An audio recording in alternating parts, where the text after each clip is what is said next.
I'd like to welcome you to this special meeting, Page Unified School District Board.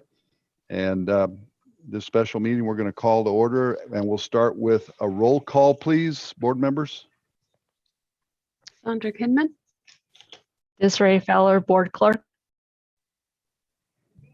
Chuck Weiss. Adi, could you unmute, please?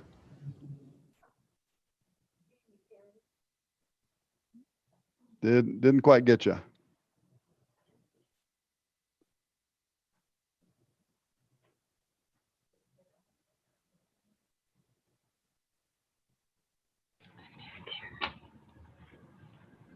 Dee McCary. Okay, perfect. Thank you, Dee. Appreciate that. Again, I'd like to thank Chuck for joining us all the way from wherever you are in training. So I appreciate your service, man. Thank you so much. I'm Bob Candelaria, president of the board, and Superintendent Wallen, please introduce yourself.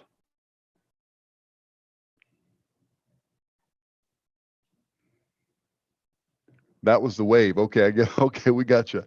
All right.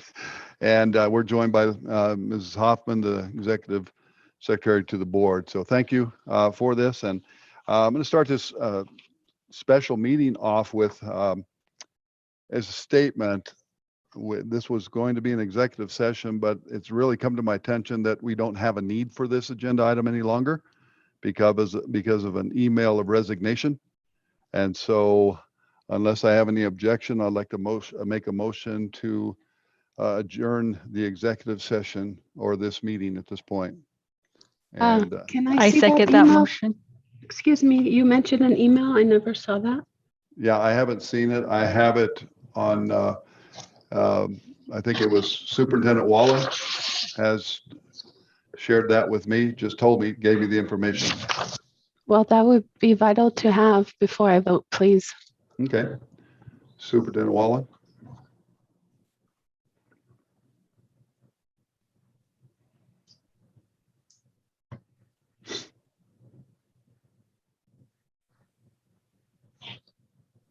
Larry, you're muted.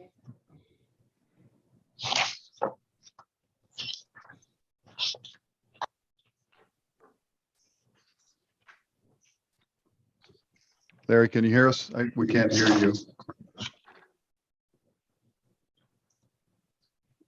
Yeah, I can't hear you at all.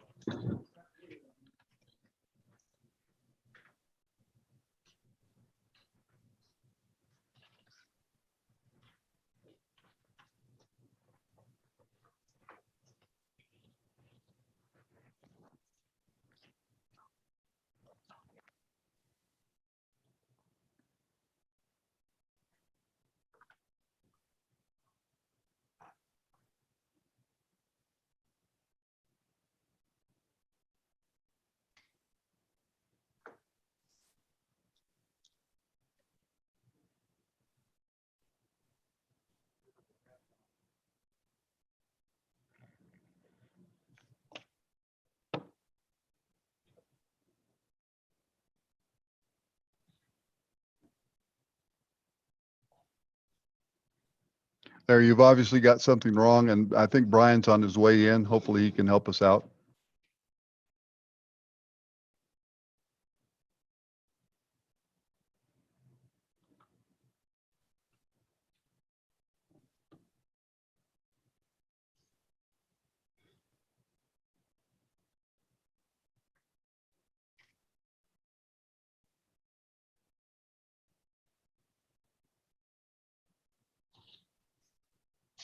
How's that? 1, 2, 3, That's 4. better. We can hear you now. Now we can hear you. Okay. And 1, 2, 3, 4. Turn off the headset. Now you can hear me? Yes. Yeah, we're printing out the email. I received it this afternoon. Okay. Okay, we'll wait for that before I ask for a second for the motion.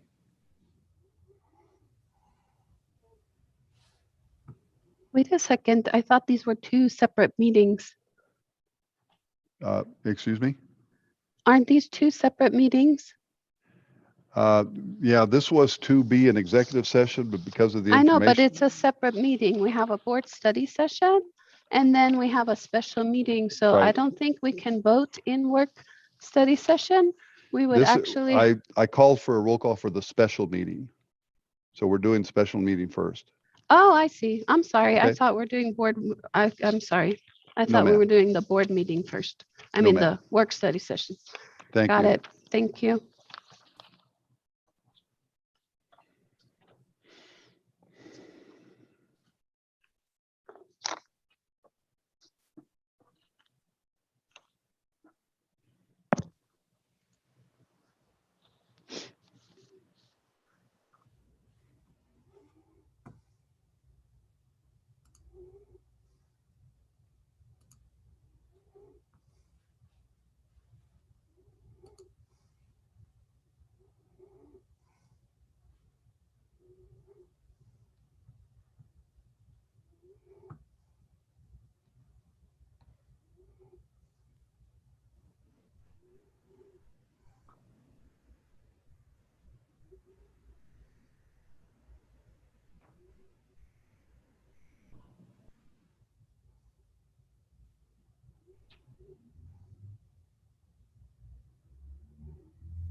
I hope everybody's had a chance to read the email, and I'm reading this for the first time as well. So everyone's got it. And again, the subject of the meeting we'll consider that at or receive that probably for the next business meeting, but it's to tender resignation. So I will call for a motion to adjourn the special meeting. I make a motion to adjourn special meeting. I second Okay. that motion. We do have a motion and second. All in favor, say aye. Aye. Aye. Aye. Okay, we are adjourned at 5:08 p.m. And thank you very much. And now we'll move to our work study session, May 25th at 5:08. And I'll call for the roll call, please. Board members. Desiree Fowler, Board Clerk. Sergeant Kidman, Chuck Weiss. And D, you're unmuted. Go ahead.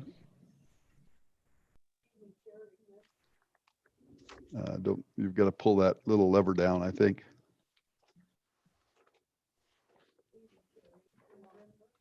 A little bit more. Pull that lever down a little more. Hold on a sec. Sorry.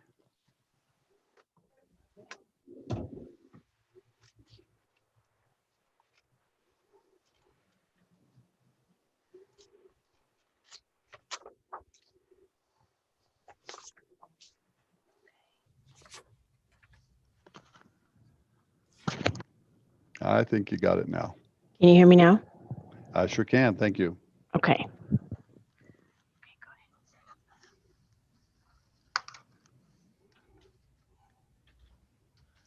Bob, can you hear me? Yes, ma'am. Thank you. Okay. All right. So Ms. McCary's in the house. Thank you so much. Bob Candelaria. Also, Superintendent Wallen, introduce yourself, please. Larry Wallen, Superintendent. Welcome, everyone. Thank you. And Ms. Hoffman, our Executive Assistant to the board. This is a work study session. As such, we'll jump right into the agenda, item 2.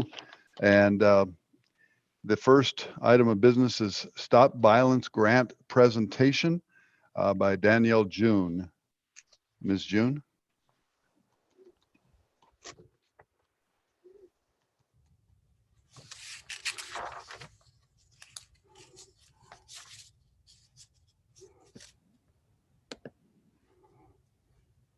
Okay, are you able to hear me? Yes, ma'am. Very good. Good evening, President Candelaria, board members, and Superintendent Wallen. My name is Danielle June, and I'll be presenting along with Ben Janae and Tashina Williams on the Stop Violence Grant. So I'm going to share my screen so you guys are able to view the presentation.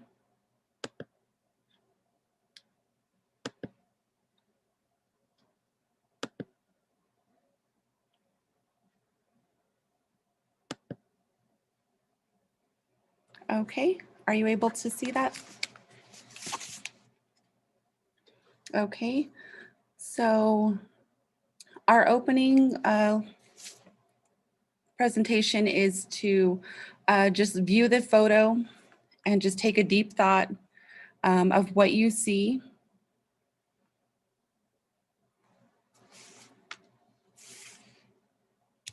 Okay, and within the photo, as I begin, you see how times have changed.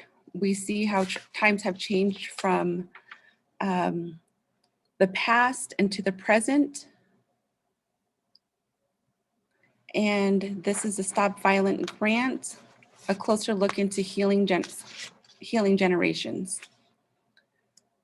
The objectives are to introduce the Stop Grant, view the problem statement, explore equity, investigate systems that provide data and validity, reconnect or connect restorative practices and behavioral threat assessment, review the scope of work in the Stop Grant, and then also create a transformative collaboration, restore positive culture, view problem solving, and looking forward. So the snapshot of the grant here shows that PUSD currently serves 74% Native American students. And within this diverse population, we often see a cycle of abuse. And within this cycle of abuse, we start to begin to see students, the cycle of neglect and abuse. And with this Stop Grant, our desired outcome is for 10% of students, increase of students feeling safe, 10% reduced suspensions, and improving the outcome of all students, which includes a 10% reduction of suicidal attempts and students in crisis. So when we look at our problem of statement, we start to look forward in how to build a bridge to look at equity. So as we do our work, we're interrogating existing systems. So as of now, we look at our school and we start to see where certain barriers are put up. We started to look at, do we have a system of tracking each student's social emotional well-being? Do we have a system where we monitor behavior and can provide valid data?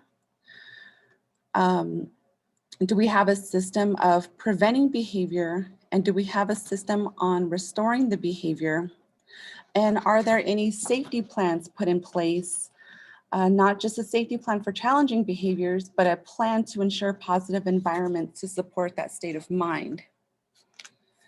And when we started to explore this, we started to look at different images on how to remove certain barriers so we can all see. And when we started to begin to investigate systems that provide data and validity, we started looking at our current framework and started to modify that into an equitable framework for all students. So our current framework is looking at what are our current practices, and then we start to begin to develop strategic approaches that interrogate systems so we can provide a needs assessment where we can create radically democratic classrooms where every person is acknowledged and their needs are met. This evidence-based safety plan will focus on a positive teaching environment and establish a broadly based collection of data to measure the performance of supportive strategies.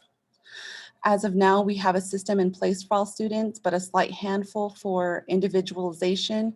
And moving forward, we are looking into building an equitable framework that will start to begin to look at our practices differently.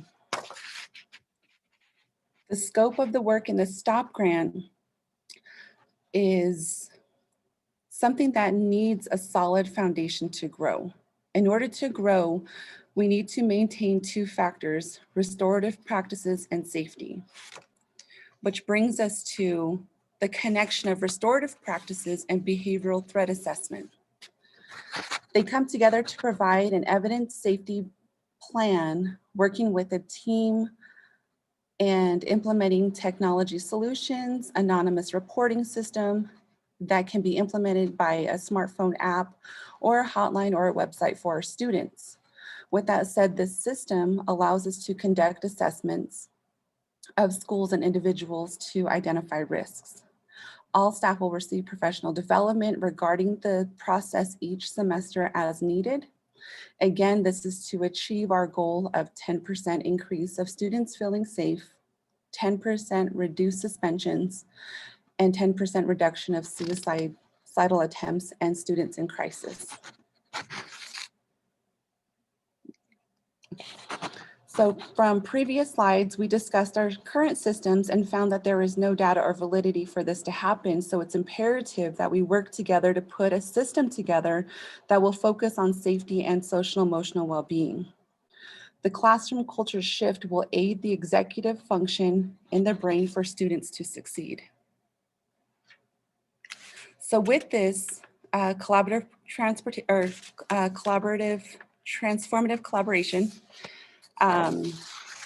when we all participate, we look at a cycle of leaders, and within each area, we start to see where it's essential, where each person comes together to help the student.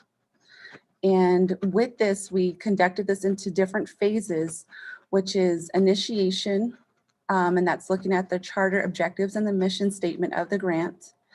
Phase 2 is planning, looking at a work breakdown structure, what each person will do within the time of the STOP grant, within the time constraints.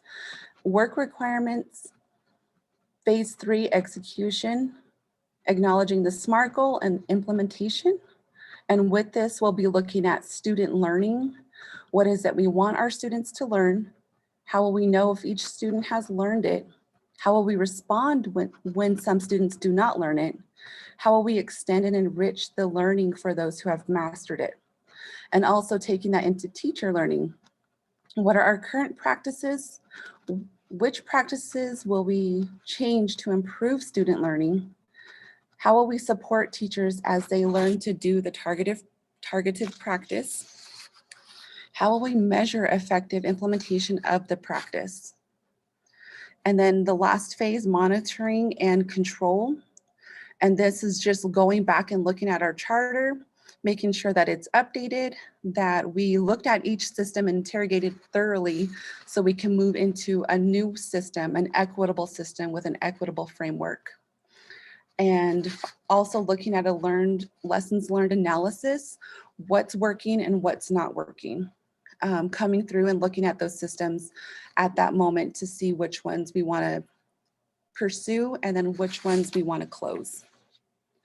And of course, when we look at a transformative collaboration with all of our leaders, and of course, when working together, we'll have potential risks. It's always good to look at the positive risks because not everyone will agree. So that's why we'll have a consensus within our meeting agendas. Some may go off track, but we'll have a charter and we'll always go back to that scope of work. So we are having an evidence-based plan. Some may forget their tasks, which means we'll have a structured agenda. Some may forget the purpose, and that's why we always go back to the scope of work. Why we have this grant, what are we looking for? How are we reaching all students? And so right now, I want you to be able to look at this picture and just take your perception in. Imagine yourself on a beach and watching the waves crest and break on a sloping beach. So take a symbolic leap with me. You're on a beach As a wave comes in, you have two options, which is either to move or accept the water splashing on you. Either way, you are changing the dynamics of the culture and shifting with change as leadership comes in with the intent to change. So using the beach as a generative metaphor, the tailwind comes in, it's providing what we need to restore. And the headwind actions are acceptable because it is unknown. The feeling of safety is defined differently within all of us. So it's okay to feel that way. It's okay to not understand what restorative practices are or having a new system of behavioral threat assessment. The headwind will only lead you into two directions. Survival anxiety and learning anxiety. And within both anxieties, you start to create fear. The fear, loss of power or position, the fear of temporary incompetence, fear of punishment for incompetence, fear of loss of personal identity, fear of loss of group membership. So when we start to look at anxiety overall, and either we're moving out of the way or we're accepting this change. From the beginning of the presentation, I described the photo, and we start to look at how change has happened, and even using that as an example from the past to the present, we look at it now, and it is for the better. A lot of our students are able to embrace their culture and their identity within the schools. So again, we look at our self-care and trying to aid our anxieties, to aid the change and learning how to accept it. So we start to dig into our psychological first aid kit. We start to look into ways to take a moment and just breathe, because it's within all of us. However we want to look at it, we experience the same emotions: empathy, sympathetic, anger, happiness. We experience them all together, and how we take care of that moving forward is what we've learned. So when I gave the presentation, I did have everyone share an experience of their self-care. And this is my daughter here. She expresses her self-care through self-regulation, and she's very self-aware of her own emotions. And this is our targeted goal when we're working with restorative practices and behavioral threat assessment, is showing them and giving them the skills of social emotional awareness. And when we start to give those skills, we start to restore positive culture. And within everyone's experience of dealing with their emotions, we can either jump into a culture trap or a culture island. A trap is basically joining in that person's experience of learning how to dig into their psychological safety kit and aid our own emotions. Or we can jump on an island and not be able to relate to one another. So an organization's culture is made up of all life experience, each employee, stakeholder, we all bring this to the table. Culture is especially influenced by the organization's leadership because of their roles in decision-making and strategic direction. Still, every employee has an impact on the culture that is developed at work. Culture can be represented in a group's language, decision-making, symbols, stories, legends, and daily work practices. And from there, culture manifests. When it begins to manifest, we start looking at a culture shift. We start looking at the bigger picture of how things are done versus sharing assumptions or falling down in an area where we just do not want to see the other perspective.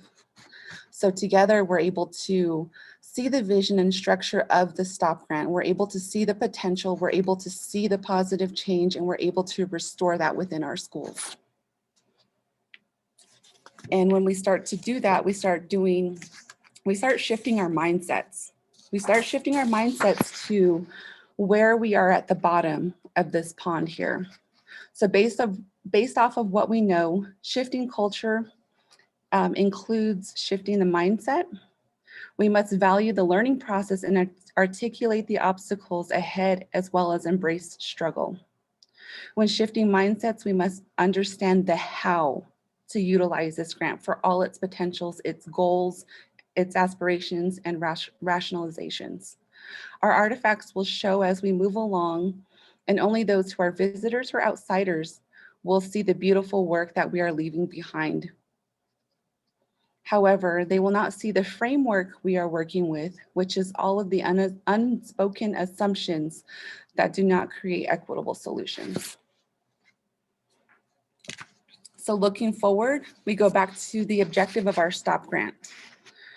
We start looking at this during our planning phase. We're looking at our social emotional learning environments. We're looking at all of our evidence-based data. We are looking at classroom management, classroom organization, and with this system, we'll be able to move forward to help all of our students.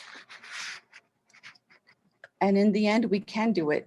We can increase or have a 10% increase of students feeling safe, 10% reduced suspensions, improving the outcome of all students, which includes a 10% reduction of suicidal attempts and students in crisis. And that concludes my presentation of our STOP grant and our goals moving forward. So I will go ahead and do a stop share. And if you have any questions, feel free to ask. Board members, anything for Danielle? Danielle, thank you for sharing your presentation with us. I think this is amazing STOP grant, and I know that a lot of talk has been in the works of getting self-care into our schools systems and helping students to engaged, to overcome and to live a healthier life mentally, emotionally. One of the things that I do want to ask is let me go back to some of your slides that you had shown. This one here. Okay. So you have student support service, yourself, and also with Ben, the principal and assistant principal, curriculum and instruction. Then for Indian education, you have Lionel's name there. Can I ask why those two lines are, or there's not much more added to the Indian education, or what's going on there? Yes, that's a good question. So right now we're looking at Lionel's work right now with the two different types of curriculums that he's wanting to bring to the district. And since we are in our planning phase, we've been able to look at trying to schedule different meetings with and how to modify this for younger kids, because a lot of the programs that he wants to bring in are aimed for middle school and high school. So when we look at these two different programs that he'd like to implement within our schools that would benefit a lot of culturally responsive practices, we also want to make sure that that system is in place for our kids K through 5. So with the planning system that we have now, looking into modifying that and making it more age appropriate for our younger students. So I do want to mention right now, I feel like we're still in the silos, Larry. We did have a presenter earlier in the year that talked about, what is his name? Praveen. He did share with us some of the important things that could be incorporated with culture here. And then also if board members, if you look back into the previous board report, Line also did show a flyer, and it was about Diné philosophy that Carlos had shared.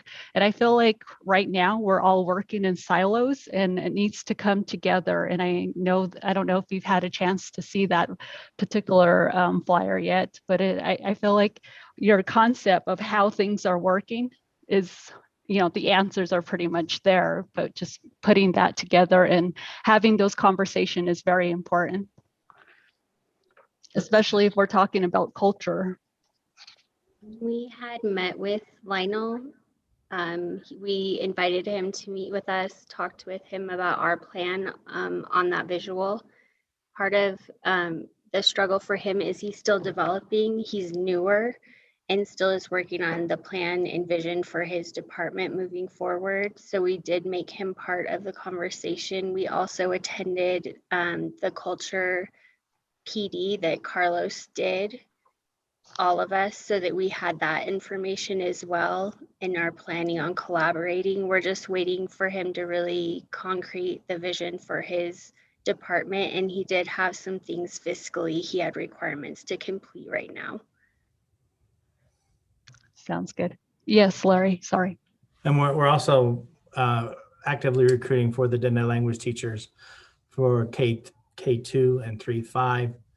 And so that'll be a part of this whole thing as we move forward and representing the language and culture that those teachers will be teaching. So it's very transformational right now as we pull everything together. Yeah, it could appear to be in silos, but it's very transformational as we move forward and getting these new concepts in place. Thank you for that. I know I did share some information about self-care and just yoga and the different methods to help children. And I felt like with the previous superintendent, it was just kind of put on the back burner and not really pushed in previous years. But I would like to see more of this, and I look forward to how it helps our students, especially within the district, to start moving in a positive direction. So thank you, Danielle, for your presentation. I appreciate it. You're very welcome. Just one more question. Danielle, could you introduce yourself to everyone, please? I'm not sure everyone's met you. Okay, so my name is Danielle June. I am new to the district. I am currently 1 month old into PUSD. Currently, I have about 15 years experience in education. I have 2 undergrad degrees in elementary ed and early childhood. And I just completed a master's in educational leadership, and my next master's degree will be completed next year in organizational leadership. So with everything that I have, with my experience from birth to grade 12, even beyond, to make sure that we're helping our parents as well. And also, just really working together with our leaders to bring this equitable framework to light. And but I thank Mr. Wallen very much for this opportunity and bringing this perspective to PUSD. So I'm very excited to be here and very excited to make sure that we get this grant off the ground and that we're all working together for our students, because that's what it comes down to. We're here for our students. And where did you graduate high school? I graduated from here. I graduated from One of our graduates is back. Awesome. Thank you. And then Mr. Janae, I'm sure people know you, but you want to introduce yourself as well? Yes, I'm Mr. Ben Janae, was formerly employed as the Dean of Students at the high school and did a year at the middle school. My background is more in law enforcement. I did 10 years with Page Police Department, and then I also have a bachelor's in criminology and criminal justice and a master's in legal studies with an emphasis on alternative dispute resolution. And I've been brought on as the behavioral threat assessment coordinator and been working on bringing some systems in place, like an anonymous reporting system for our schools, a systematic behavioral threat assessment for being preventative in identifying students with issues that need to be addressed and given interventions, so that way they don't reach a level where they need to be disciplined so much and reduce our suspension rates. Thank you. And then Ms. Williams, you want to share? I know everyone knows you too, but again, let's do the introduction.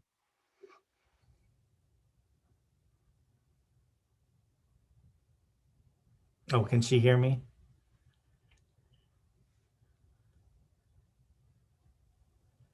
I apologize. My speaker's down to limit the feedback.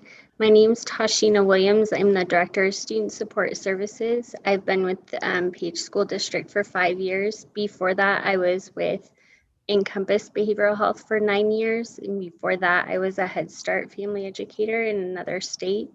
I'm so thankful that Danielle and Ben have joined our student support department. Jeannie will still be working with them on the grant, but I think it's a great opportunity for us to work on collaboration. And so moving forward, we will be a team. And so thank you very much for allowing us to present the information on the grant tonight.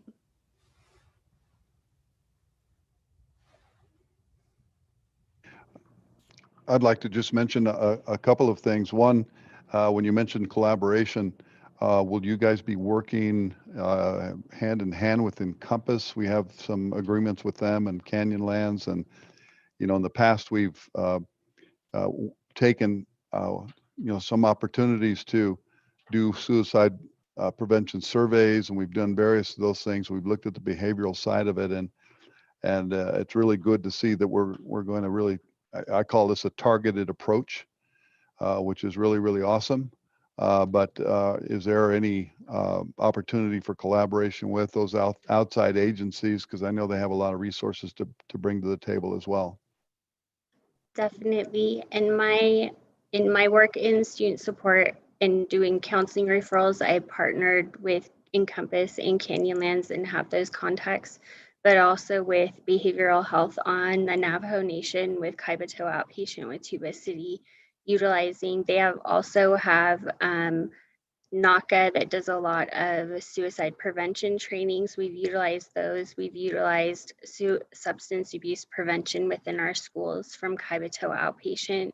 So we will continue to use those resources, but also hopefully build those relationships.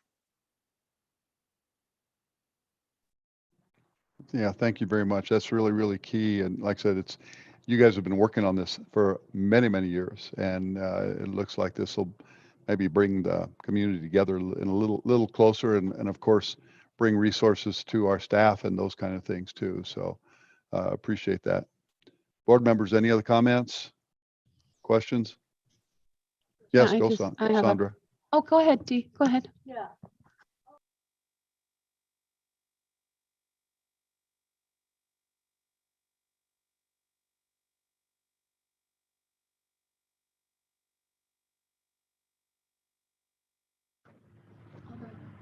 Like I said, I think this is a really excellent approach where you all are at, the direction, because we're really trying to move many of our targets academically, but for the socialization to really set in is most important. That's the key foundation for learning.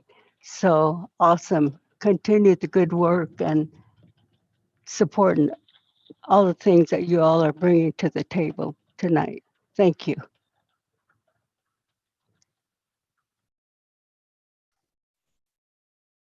You done? Okay. Can you hear me? Okay.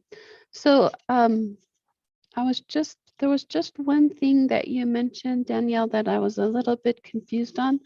At one point you said there's no data available, and that kind of confused me because I'm not sure what data you're talking about. Okay, so when we talk about data and validity of our systems currently, with everything that we've been able to interrogate, and we look at existing systems, we're not able to create a plan or a summary of how, of where we're going with our 10% increase of students feeling safe. So when we look at our baseline is very misconstrued. So when we start to look at it, there's certain things that are missing in that area, because when we really dug deep down into it, we look at the social emotional aspect. Are there current reports? Are there current anything, just a system put in place where I'm able to see saying, yes, that is very evident. This is what's happening. And, this is where we can build off from. But with what we've been able to look at and investigate, I wasn't able to find anything within that area. So when we look at the STOP grant, we start looking at making sure that we do need an evidence-based plan. We do need to be able to provide this data saying, yes, there is this much percentage of our classrooms functioning with social emotional well-being. These practices are being put in place, and it's very evident amongst all grades. So when we look at our systems now, we're not able to find anything within that area. And it's a collaboration that we've been able to reach out with all of our leaders, asking them, do you have this in place? What is your protocol? Is this evident? And a lot of it is, well, this is what we do. This is what we have done. And so when we look at restorative practices and behavioral threat assessment, we're able to look at it, making sure that there's going to be a system put in place that once our time constraints are done, then that circle will still be able to continue, because the work that we're leaving behind with all the administrators, with all of our leaders, it's able to move forward with proof, with an evidence-based plan. So that's Okay. the goal. So how are you going to get that baseline? What's So the plan there?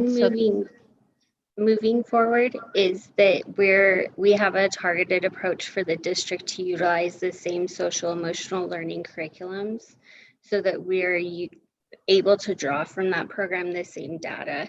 Right now, individual school sites have been utilizing different tools. So that means they're utilizing different screeners. There's different outcomes. We haven't been doing surveys to students. So when we look at reducing or increasing student safety, we haven't actually surveyed the students to see if they feel safe at school.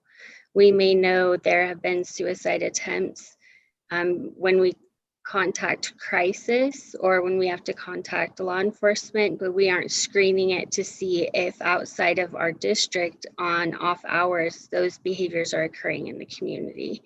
And so really having to increase the surveys we're doing with our students, with our staff, with the community, with parents, so that we're getting that information from all sides and compiling it. Okay.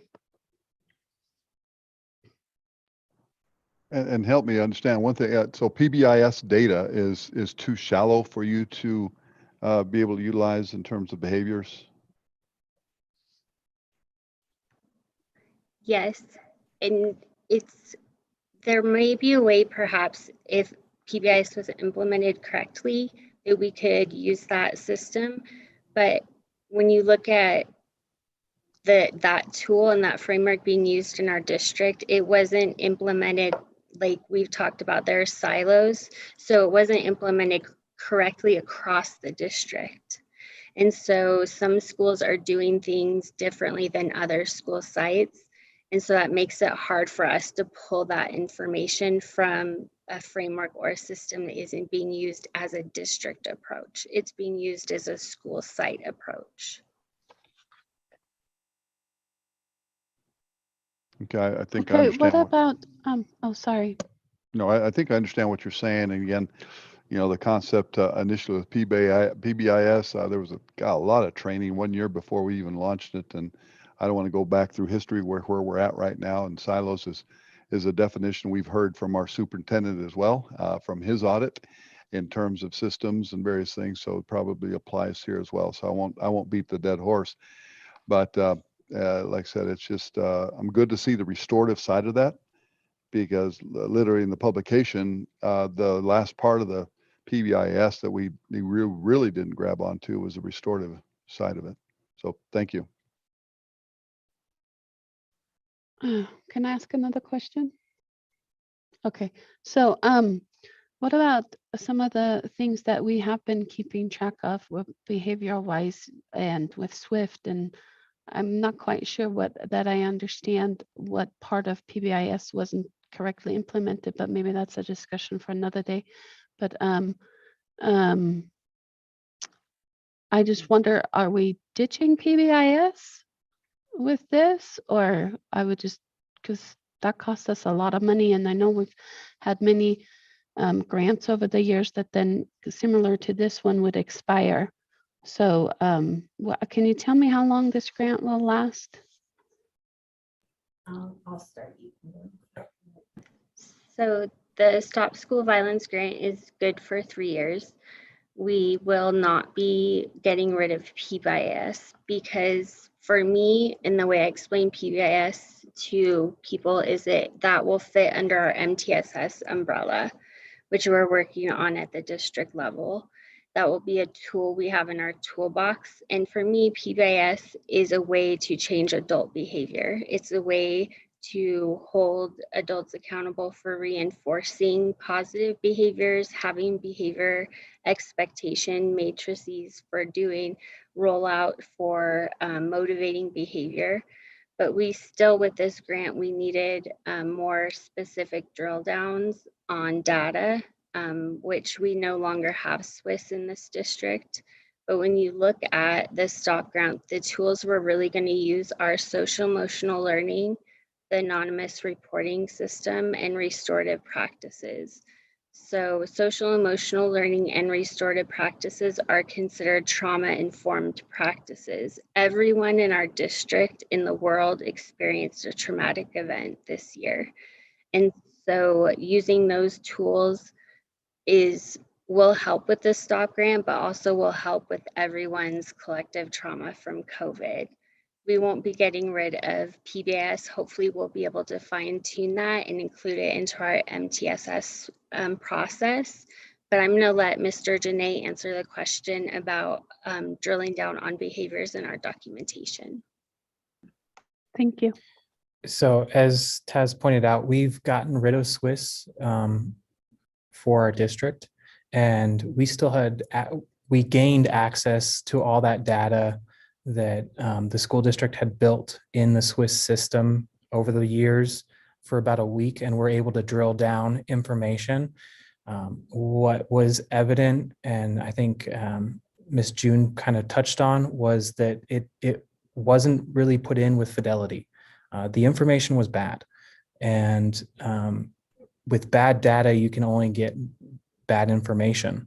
So we've been working with Suzanne McClellan with our Power School Incident Management, and able to tailor that to the needs of not only the district, but also the grant, and putting together training for those that put in data to incident management to make sure it's good data, so that way we have that baseline. We're also working with the Arizona Department of Education to look into clinically proven surveys for developing our own survey for students feeling, how to measure if students are feeling safe in our district. Then we'll be able to implement those surveys and again, create that base data coming in the fall to find out where we are, so that way we can monitor it through the 3-year process of the grant and reach our achievement of a 10% increase. One more follow-up question. You mentioned that you have a background in law enforcement, and maybe I misunderstood you, but so when you say clinically proven surveys, what kind of,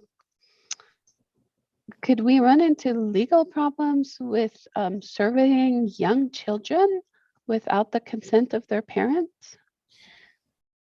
How will that work? This would be done with talking with Mr. Wallen and also our trust lawyers in order to make sure that we are in good standing with the legal process. We have developed a relationship with a couple of our trust associates to make sure that we can have that active communication over the summer while we develop this system, so that way we do not fall into any snares like that. Okay, because I, as a parent, would find it very problematic if I found out that you, for example, asked my 8-year-old about suicide. You know, that I don't know, but can you see my concern as a parent? You know, that's not some or other, you know, it just depends what the survey would say. And I would like to know as a parent what my child, what kind of surveys my child will be either filling out or what questions they're being asked. It would be, to me, that would be a real concern. Some privacy issues we could have, especially with minors. So I would like to see how that's gonna all, unfold. And for me, in the past, the surveys that I've used for substance abuse in this district or for other situations, I've had them approved. So we would make sure that the surveys, one, are developmentally appropriate, but that's why it's important to be able to survey parents as well. So I would send a survey home to you, Ms. Kidman, and it would say, has your student expressed any concern about safety at school? Has your student said they were being bullied?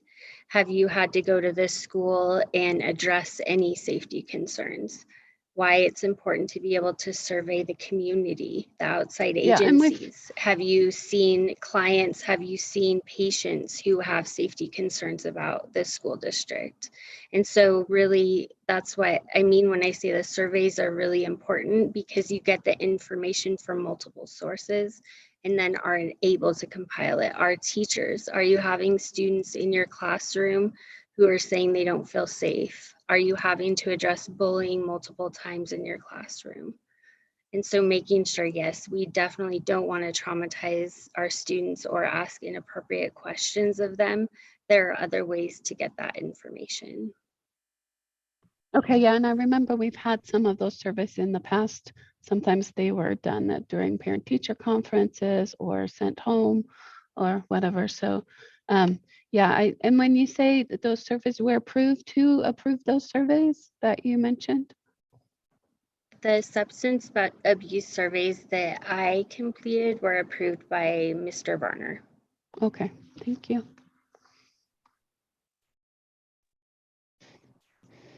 Okay, any other questions, board members? I just want to, Mr. Weiss, go ahead, I'm sorry.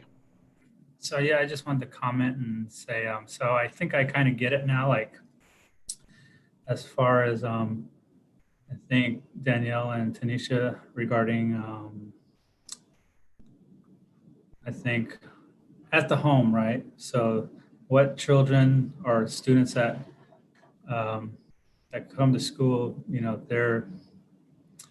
their health and well-being right at home. So whatever is happening at home affects them in school, correct? And so we want to understand how our students are living and as well as their health and well-being at home. Because if there's issues going on at home, we want to mitigate that and try to help her understand what those issues are, because obviously it's affecting school life, right? If that makes sense. And so the equitable and the equity and the quality of life, we want to mimic other families that are doing well. And how can we bridge that gap?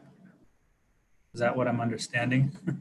Well, and I tell everyone, even though my department is student support services and I'm not an instructor, I don't teach, that my role is the same as everyone else. It's to make it so that students can achieve student achievement. And so we take care, we give them meet their basic needs. We work on getting them regulated when they walk into the classrooms so that they can achieve the same as anyone else. Obviously, I mean, if they're having issues outside of school, it's definitely going to affect, their academics and achieving those goals, and so I think, yeah, it's pretty good. Many times the students wear their emotions on their sleeves, and that's where it begins to show. And that's why threat assessment and the social emotional learning are really critical. That we address that. And from what I've heard is kids tend to be recluse, and they're not going to want to say anything or talk about anything. They're just not. I mean, it's very difficult until something happens. That's when you find out, well, if only we'd known, we could have done something. And that's part, I think, the threat assessment is being able to identify those indicators I go back a couple of years when I was principal, turnaround principal. I had a young man, a junior, actually, boy, who I've developed a connection with, who at least once a week would come into my office, refer himself in and sit down. And he would, I'd blinds him out, he'd pull the blinds, and then he would cry for about 20 minutes. He would just sob. And it was because he was in grief. But if you'd seen him in a hallway, you wouldn't recognize that grief. You had to build that connection to be able to get him to open up. He would cry, and then he'd get up and he'd go away. Then the next week, same thing. He would come in. As that grief overwhelmed him at some point during that week, that's when he would come and find me and go through that ritual with me. And so that's what it is. And, like I said, if you saw him in the hallway, you wouldn't know anything was wrong with him. He was a fine young man. But it was the grief he was going through because his brother was in prison.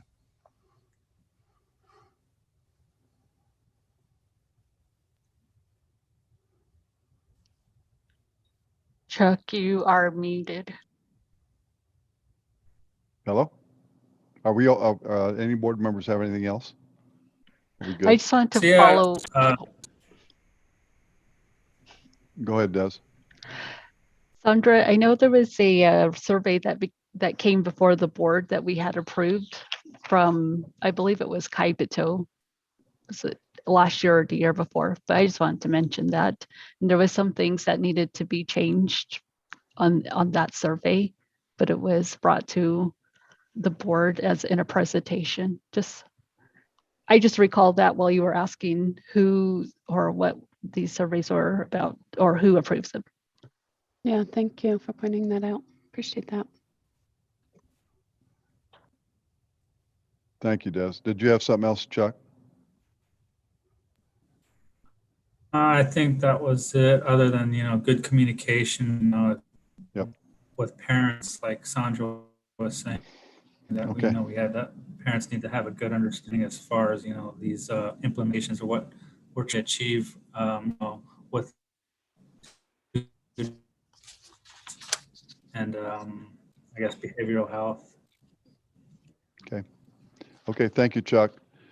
If nothing else, Ms. Williams, Ms. June, and Mr. Janae, thank you so much. We'll look forward to this, and let's work together. Thank you. Thank you. Thank you. Okay. All right, let's go ahead and move on to item B in our agenda. It's a charter school lease. Mr. Wallen, please. Thank you, board members, Mr. Candelaria. Did Mr. Walker make it in a link? If not, in your packet, you had a letter from the Glen Canyon Outdoor Academy, which is the charter school that's trying to form up.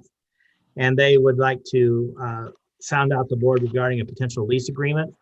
And they would like to lease space for a term of about 8 years. And it would be the high school side of D building, which will be over here, including the entrance and the restrooms. And the lease would also give them access to district facilities. So what we're saying is the board okay with this before we move ahead to draft and involve their council and our council in drafting an intergovernmental agreement? We're looking at a lease of approximately 8 years, renewable annually by the school board. The lease amount would be, after doing a survey, it'd be $1.10 per square foot for 11,231 square feet, which amounts to about $130,000 a year and basically lease payments. Then some transportation. If they want to use that, we agreed on about $40,000 per year for transportation. And then some future items was to look at them building they would fund construction and maintain a covered outdoor classroom space on Desert View property, and it could be available to the Desert View School as well. They would have access to that. PSD would assume ownership of the outdoor classroom at the end of the lease.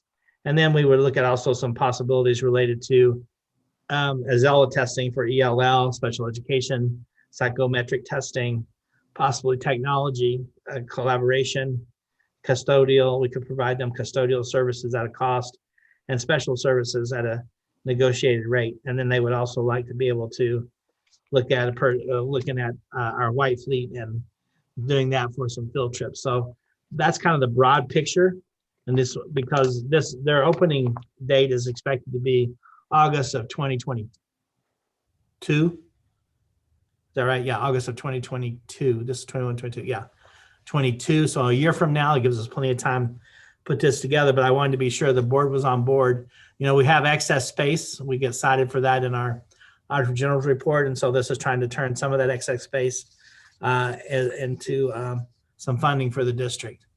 And so we would use an intergovernmental agreement to work with that. They would have about 100 to 120 kids. They're limited by their charter. I didn't go online and look at their limit, but I know it's between 100 and 120 kids. If they are able to recruit that many, that doesn't mean that they can recruit that many, but they could try.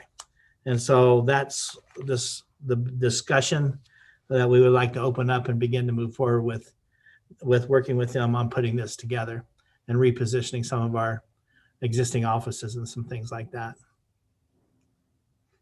So what's the board's thoughts on that relationship? Remember, those kids are in district, they would be our kids. And when they finish the charter school, they'd go on to the next grade level at Page Middle School or Page High School, depending on what the grade levels they start with. Well, first of all, I'll just go ahead and mention the rate normal commercials, $1 to $1, $1.25 or $1.50. So it's in that area, so that we're going to get, you said 110 a square foot. Right. That's what they're suggesting. And then the other thing, Larry, with the charter school, do they have a limited attendance that they can serve, or a limited number of students that they can serve? Correct. They have an enrollment cap in their charter. They cannot exceed that cap. And that's for the duration of the charter, or well, and if they want to do that, there's a whole process they go through. When I was at Flagstaff Arts and Leadership Academy, I facilitated the process. The school was 7 through 12, and it was developed at a time when middle schools were not around. And so as middle schools developed in the Flagstaff area, it became the sixth graders had to go to middle school, and then we tried to recruit them to come into Flagstaff Arts and Leadership Academy as seventh graders, which made it very difficult because they already have 1 year invested in their school. And so I had to go through it took a year, go through a process to ask the school, for the charter board, to increase the enrollment cap. I had to develop curriculum and submit that and have it approved by the charter board, showing sample lessons and various ways that we were going to address the sixth graders.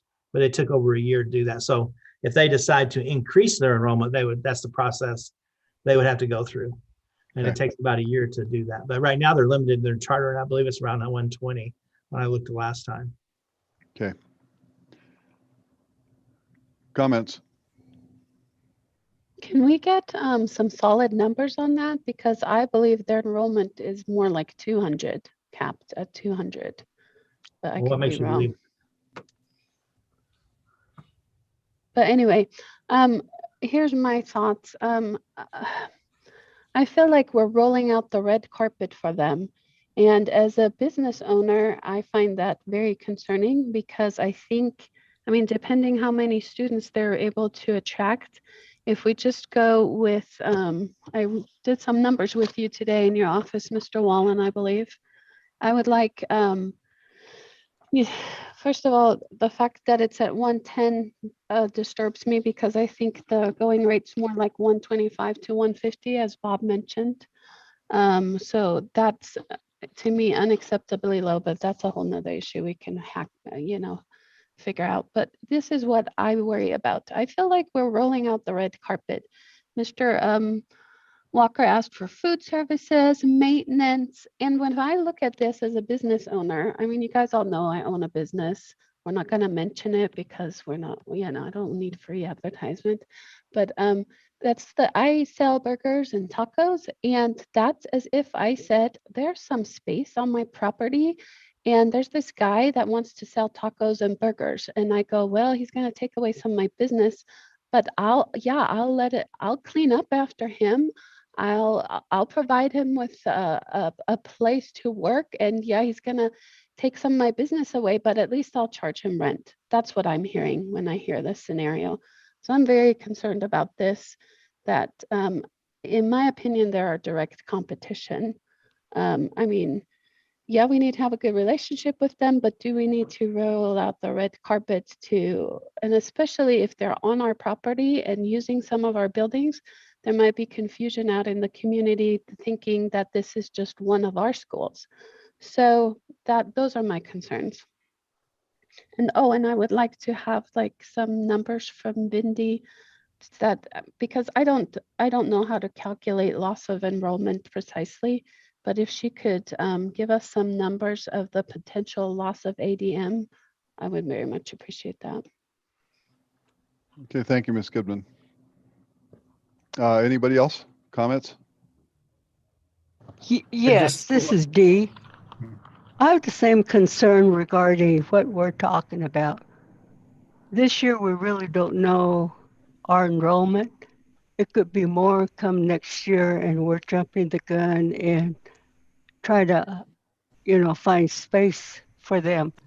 Like Sandra said, it's also a competition with what programs we have already. And we're just now starting out with some new guidance and direction under our current superintendent. So I'm very hesitant in supporting the idea. Thank you, Ms. McCary. Anybody else have a comment?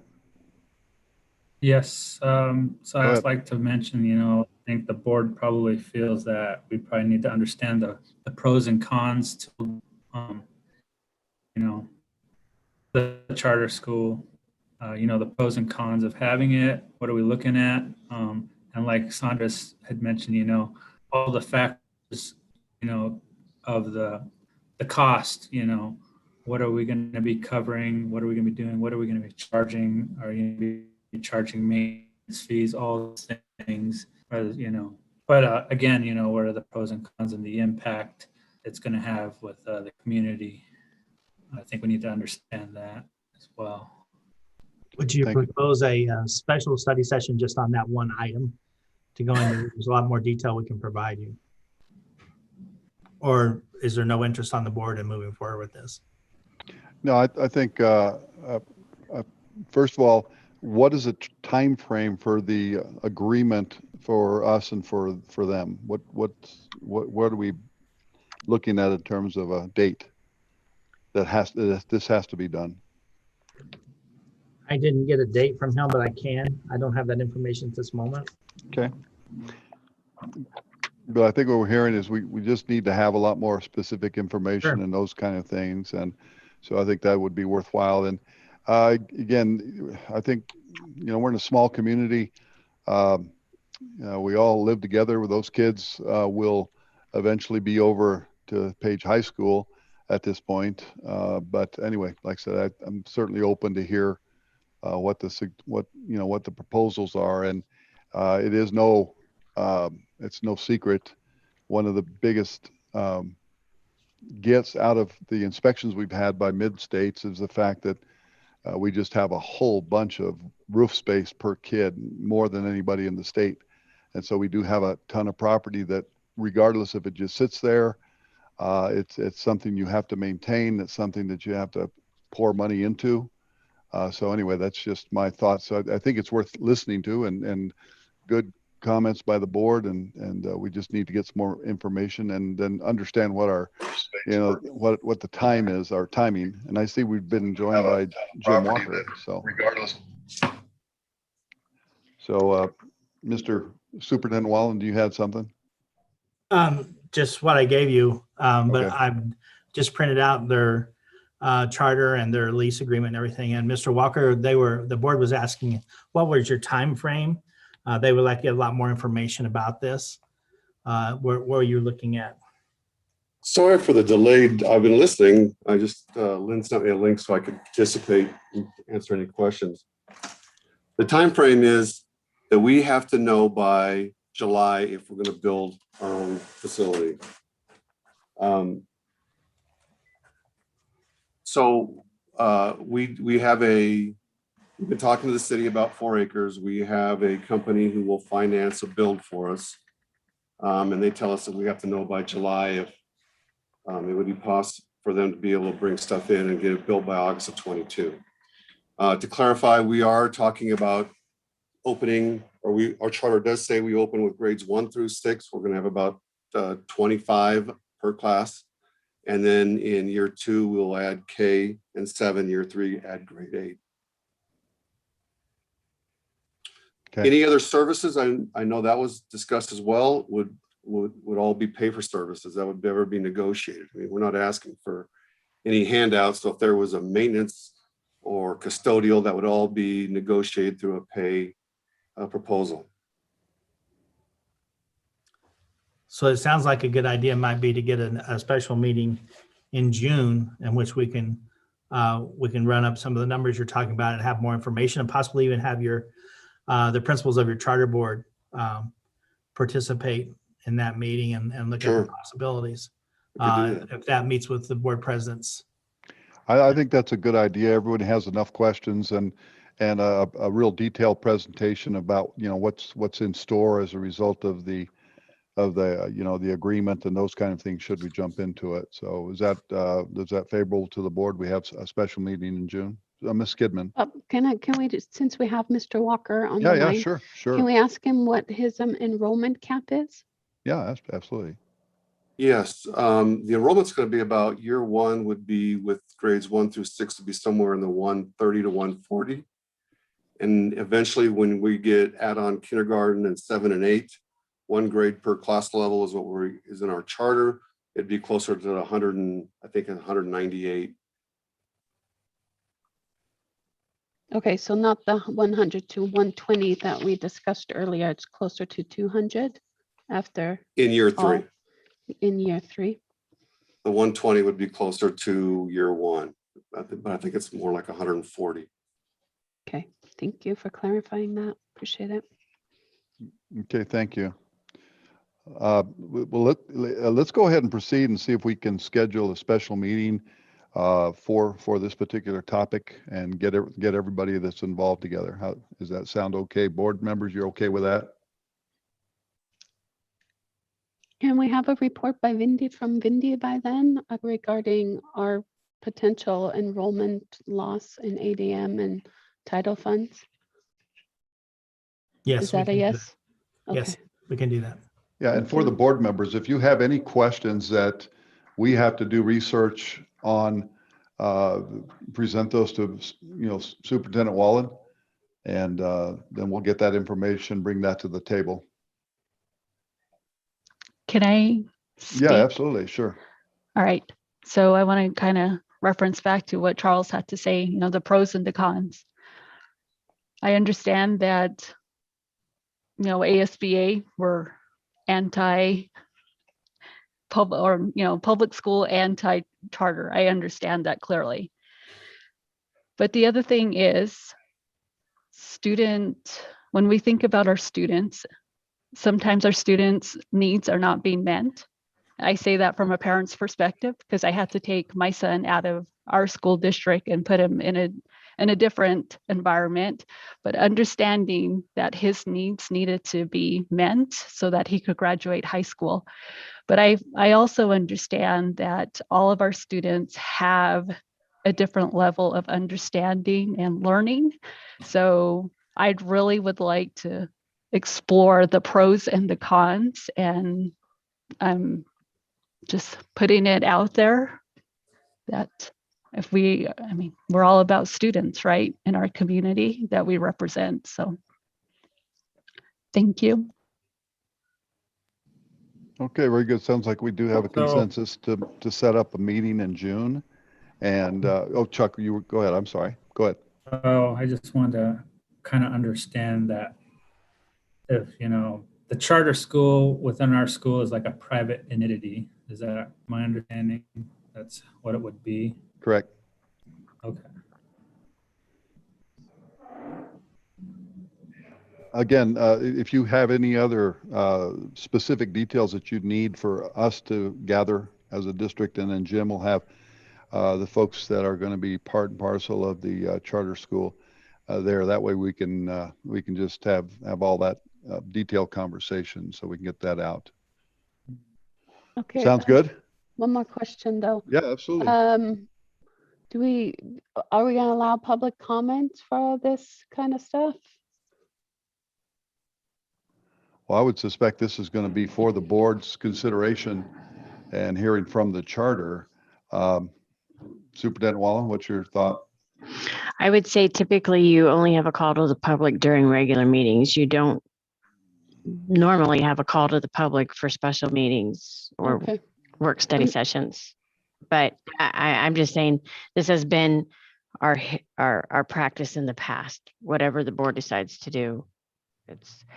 I just caution that when you start becoming inconsistent, it does create issues.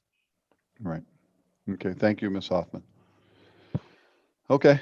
Well, very, Well, very good. Can I Yeah, ask- absolutely. Keep so- going. So clarify. So what you said is any public comments that the public has should be addressed at a regular board meeting, so that we stay. Yeah.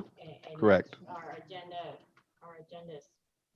Our agendas spell that out pretty clearly on the front, Right. that it's only the regular meetings that the board Mhm. has the call to the public. So Right. Okay.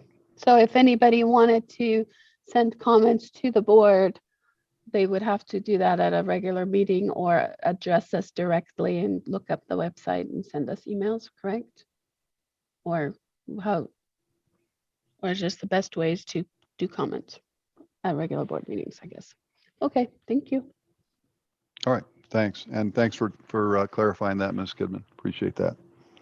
All right. Well, Superintendent Wall, I think we've got our marching orders, I guess, and really like to thank Mr. Walker for joining us this evening, and we'll look forward to meeting with you.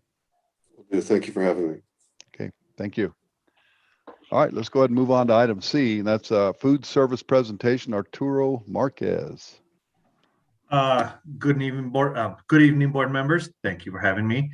I just want to go over overview of what we've been doing this year. So, as you all may know, it's been a very interesting year for education, a very interesting year for food service. So I've got a presentation that I would like to share for you. Let's see here. We got there we go. All right. Now, if everybody can see that, we'll just go ahead and go over this. This is a meal distribution breakdown for school year 2021. As we all know, school looked a little bit different. About 81% of schools went to grab and go and drive through. That is a model that we took on. 42% offered home delivery. That was a lot of metropolitan places that did that. And 32% utilized existing bus routes for neighborhood distribution. Once again, that's a model that we took. Page Unified School District Service Department and Transportation Department coordinated food security for regional kids using pre-existing bus routes, community pickup and drive-through options, multi-day meal boxes, and cafeteria options designed to provide proper nutrition over school days to cover holidays and breaks. That's what we did. That's a good picture. My wife picked that one out. This is a nice little graph over here telling you what we've done month by month. It's a good piece of information right there. This is also a nice, good graph right here. We start showing our in-person numbers and our bus and drive-through numbers right over here. Towards the end of the school year, when we came back into school in February, we started seeing a rise in school lunches for kids in school. At least twice as much as we did in the beginning of the year. We started seeing a drop in our buses, our bus routes, but we still had strong numbers. But the good thing is that means that more kids were coming into school. So getting a better education, getting a different meal experience, which is always good for the kids. Let's see here. All right, let's do a little breakdown of everything we've done. We have a total lunch of 194,000 meals that we did, and that's just through buses right there. The transportation department has been absolutely phenomenal this year. You know, taking the kids over, leaving with some food and dropping off. You know, they know their routes, they know their people. We had all our regulars, and it was really great for the community. We did 56,000 meals. Now, once again, that number is a breakfast and lunch combined. As you can see, the orange line is our lunches. The blue line is our breakfast. Going on over here, hey, we got this good one over here. This got our total breakdown over here. Oh, excuse me. Our total breakdown of breakfast and lunch. Let me go ahead and make this smaller so I can see this. Thank you. As of the end of April, we have distributed 250,000 meals within our school district. That is combined students eating in class and students and community members that are on bus routes and everything. So how did we get to those numbers? Well, in the beginning of the year, the first month of the year, we ran the NSLP program. That was the normal school year. The country noticed that a lot of food service operations were actually going under because they didn't have the students to feed. As you may or may not know, the National School Lunch Program is the service that we provide for any kids that are attached to the district that eat food in school. On September 2nd, we got the notice that, hey, you know what? Because of the issues with kids not coming to school and whatnot, we are able to enroll in the Summer Food Service Program, SFSP. That is the program we were running back when we left school last March, all the way through up until July. They said we can go ahead and do that.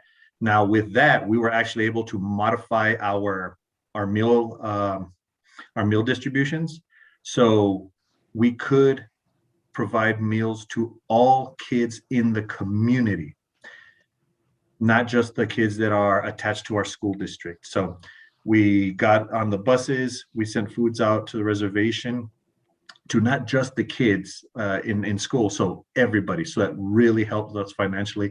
It also helped the community show that the school district is, you know, looking after them. So going on to the next bad boy right over here. Now we got something right here. This is our reimbursements, okay?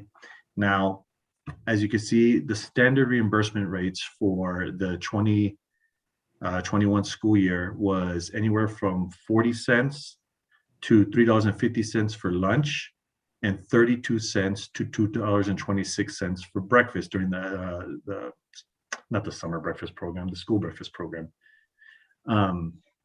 But with the summer food service program, it is a significantly higher reimbursement rate. So each breakfast netted $2.46 reimbursement, and lunch $4.31 per meal. So that helped a lot of food service companies, whether the food service management companies or self-operated schools, help them have a viable food service business model. So now, once again, that 40 cents right there, that is for like a free lunch. $3.58 is a paid lunch. But that really helped us out. So we were what we did is we were able to control our costs. We have worked with a crew of about 12 employees, frontline staff, and up to 14. And we were able to control the food cost because we know what we're doing now, and that really helped us bring in some funds for the year. So that really helped out. And yeah, so far the community has reached out. They've had a good turnout. We've had a lot of good feedback. In the beginning, we had a couple of bumps. You can ask me one of these days about the cheese sandwiches, but that is something we worked on, and we were able to pivot very quickly. And our ears are open. We like the good news from the community, but the way we get better is any kind of criticisms. Any constructive criticisms we have, negative, positive, anything, that's how we get better. The spontaneous nature, hold on, let me block this out real quick. The spontaneous nature of a pandemic required on-the-fly pivots and service strategies. We were up to these challenges. These included food boxes scaled for multiple day provisions for single contact. So what we did is, one of the things we were able to do was provide meals on the weekends for the students, or any kids ages 0 to 18. And we were able to provide meals for days we were in school. So we provided 7-day meal boxes for the Thanksgiving, 2 7-day meal boxes for Christmas break, 1 7-day meal box for spring break. And then the latest one we did was the one we did on Monday for Memorial Day. And we got really good turnout for that. Effective collaboration between food service and transportation representatives to coordinate serving a vast space with limited resources. We don't have a dearth of bus drivers, but they were more than willing to help us out, and they did a great job. We were able to load up buses, get food out to the community. And once again, I cannot stress enough how great the transportation department was during this time. Different models of in-person and distance education at different times require significant tactical adjustments. We had 4 major, not just us, but the entire school district had 4 major changes this year. When we started school, kids were virtual. Kids came back, kids left, kids came back. And we were able to take that head on and modify our program to meet the needs of not only the students attending class, but the students that were distance learning. The federal and state agencies concurrently pivoting, affecting allocations and access for school districts nationwide, as well as purveyors struggling to keep up with demand.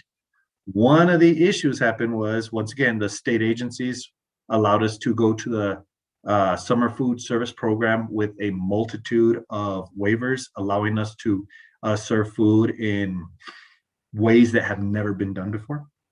One of the things that happened too was our purveyors were having problems with getting their products. General Mills has been, working at half capacity. We haven't been able to order, Cheerios for about 3 weeks now, but we are able to get around that. Same thing with food prices just bouncing up. If anybody's gone to the store lately, we're about to hit a chicken shortage. We had just all kinds of stuff this year, but we were able to work within our means and provide the services that we could.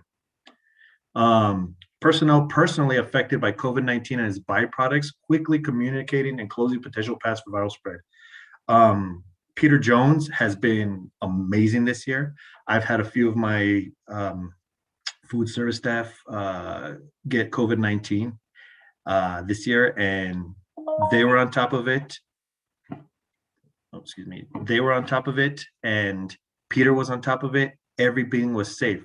Our main priority is food safety. So the social distancing, the masks, the constant hand washing, and the safety of the food, it was paramount to us. And then we had to strive for that sweet spot of nutrition, variety, and value.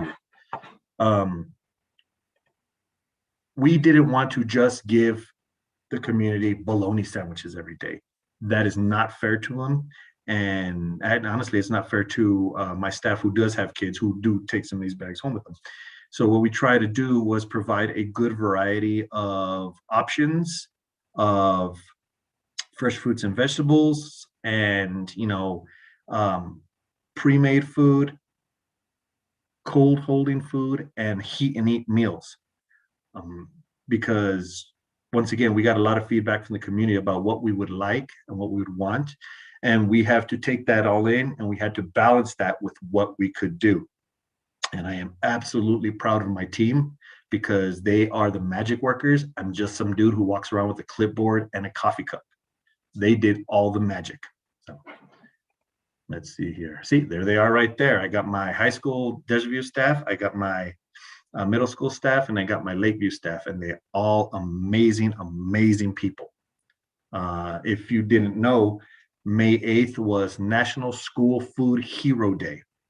So, you know, got them some candy and some aprons and everything. But they were just a great staff working with great schools, and, you know, in a not so great time.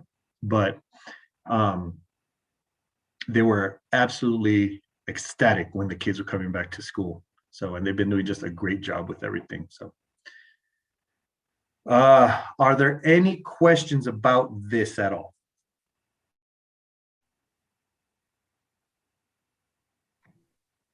How are you dealing with the current ketchup shortage? Ketchup shortage? Oh, we ordered our ketchup before it came down. As soon as I got that email, I was all like, you guys need to order more packets. So What about corn dogs? corn dogs, Shortage. you know what? We didn't do a lot of corn dogs because the corn dogs, the handle pokes out of the bag, rips the bag, everything falls off.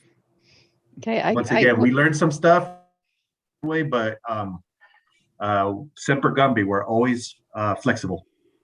Yeah, no, when listening to your presentation, and when you mentioned all those shortages, being in food service myself, we've dealt with many similar issues. Mm-hmm.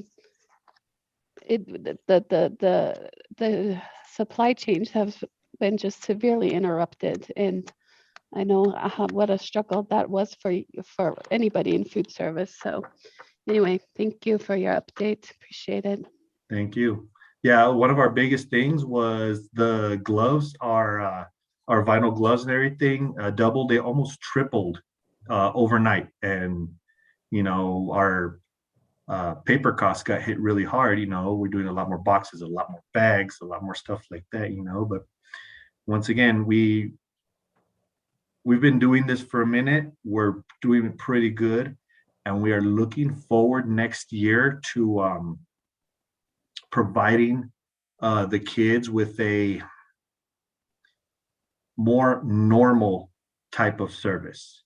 So when kids are back in next year, we intend to do go back to a modified normal. So different options for the elementary schools, more options for the middle school and high school, and with the I mean, I'm going to be honest, financially, this has been pretty good for food service. And that financial boom would hopefully mean updated equipment, repairs, and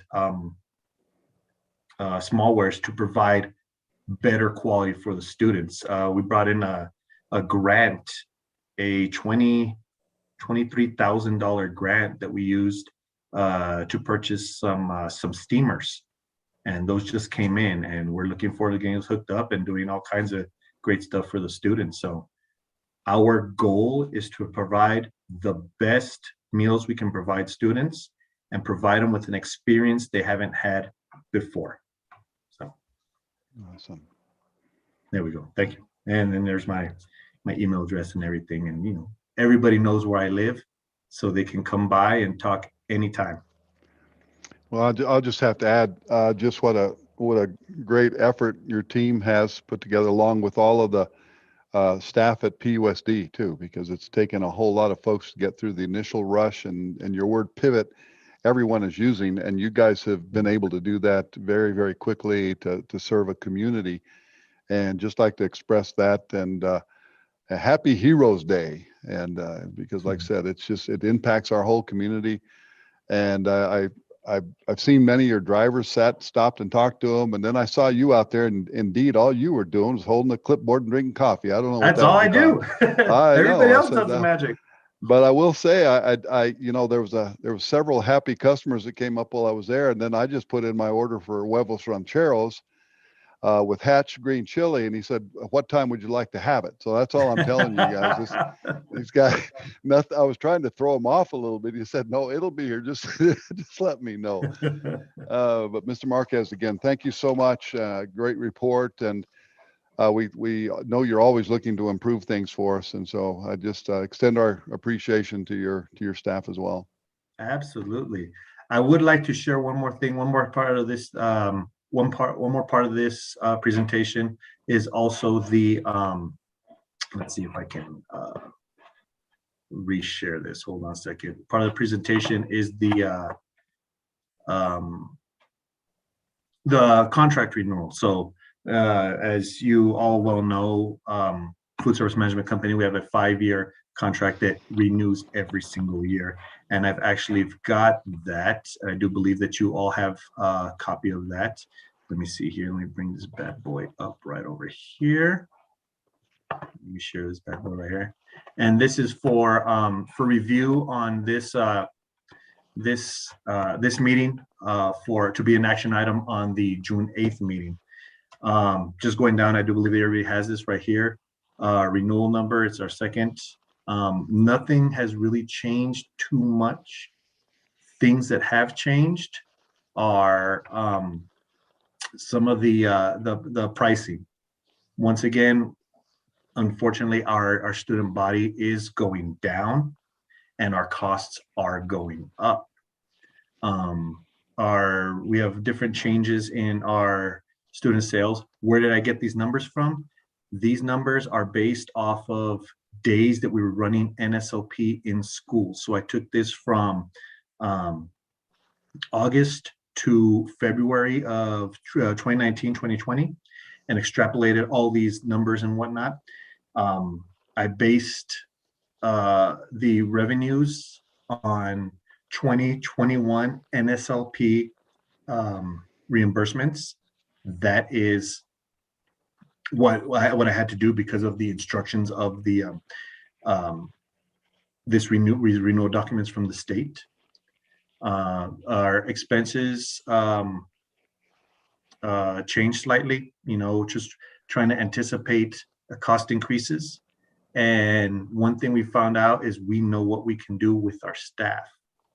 The big thing that comes down is our surplus would be 122,000 now. Mind you, with all that, these are based on numbers that we will not be, financial numbers that we will not be doing next year. Next year, we have opted into the Seamless Summer Option Program. That means that all our students can eat for free. There is no tiers for next year, free, paid, or reduced. We get a similar reimbursement for all the kids, and all kids eat free. On top of that, a lot of the waivers we have for schools that have a lot of students somewhere else, we can also provide meals for kids on bus routes. We can provide meals on through drive-through and everything. So it is still a community program. So that is great for us. And the big thing is we'll be able to still be have a viable financial business model for next year. And stop that. Financial business model for next year, and just continue to improve our facilities to improve the quality for all our students. Like I said, next year, one of my goals is at least once a week, have a completely scratch meal for the students to choose from. So. Question, can I ask Yes, a ma'am. question? So you said, does that apply for the high school as well? Absolutely. Okay, because And I'm going to have before an we didn't aggressive have those marketing options. campaign to make sure that all the kids know that it's free and to come out. I like feeding people. Okay, thank you. Thank you. Okay, thanks, Art. Thank you, sir. I appreciate it so much. Thank you. Okay, let's go ahead and move on to item D. That discussion item is sports / extracurricular fees for 21-22. Mr. Rivers, please. Governing Board, President Candelaria, Governing Board members, Superintendent Wallen, and Ms. Hoffman. It's nice to see you guys tonight. I was asked by Ms. Hoffman to come and have the discussion in regards to the AIA the AIA co-curricular fees that are permitted for the board to charge each year for online charter students. Let me back up and give you a little bit of history. prior to last year, we did not allow online students that were not a part of the school district. At that time, we did not even have an online school. We did not allow them to participate in activities, even though AI permits them to charge a fee. Because everything was up in the air because of COVID, I petitioned the board last summer to allow for those that were not going to attend school to have that ability to participate in AI sanctioned athletics and activities. And I want to make clear that they are AI sanctioned athletics and activities. They did not include activities such as marching band, color guard, drama, the musical, but they did include chess, junior ROTC, speech and debate, spirit line, and theater, as long as they participate in the AI, and then your traditional sports as well. And so Ms. Hoffman has asked me to come back and to have a conversation in regards to the whether or not we'll continue with that. My intention was to have it for 1 year, and if things return back to normal this upcoming year, as it looks as if it will, all things considered, it was not to pursue it this year. But I'm here to answer questions, to give you as much information as I possibly can. Any questions? Yeah, go ahead. So I would like to continue our fees, especially because it looks like we're going to have increased competition all around from other schools. I think online schooling is not going to go away. It's also my understanding that people that use, now I can't remember what the acronym is for those funds, but you know, when you homeschool, or what is that? Somebody help me out. Anyway, but charter school. The what? The online charter school. No, I mean, like if I were to choose to take my kids out of school, the state will give me money to educate my kids. I Are can't you remember talking what that. specifically in regards to homeschooling?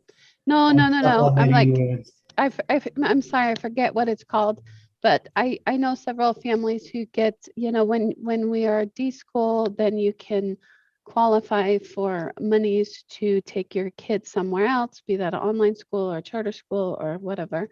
So, but then you can also use that money to pay for your extracurricular activities. So I would strongly encourage us to not drop those fees, because as you recall, last year we went through all the numbers and we determined that it costs us about $1,000 per student Yes, ma'am. to participate in extracurricular activities, but we only charge $500. So we're already subsidizing. So I don't think those fees are too high. I know that there are So- some people out there that are not. So go ahead. You want to say something? I just want to make sure that we're clear. This would only affect online charter students. There is a state regulation that says homeschool students have the right legally to attend school or attend and participate in activities in their home school. Last year, there were only 6 individuals that I'm aware of.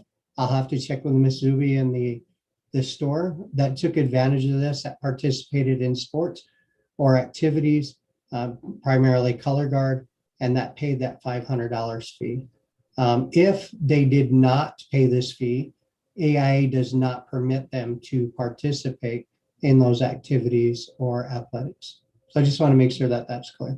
Okay, So we sorry. wouldn't lose anything because they wouldn't participate outside of the $500 they may, but we wouldn't have to subsidize it if they weren't participating.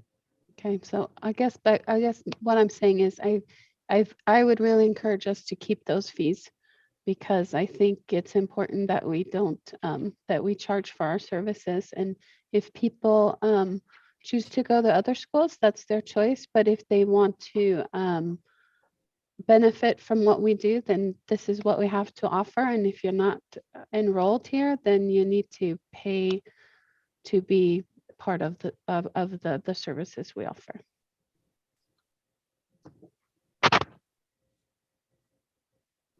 Okay, thank you. Any other comments?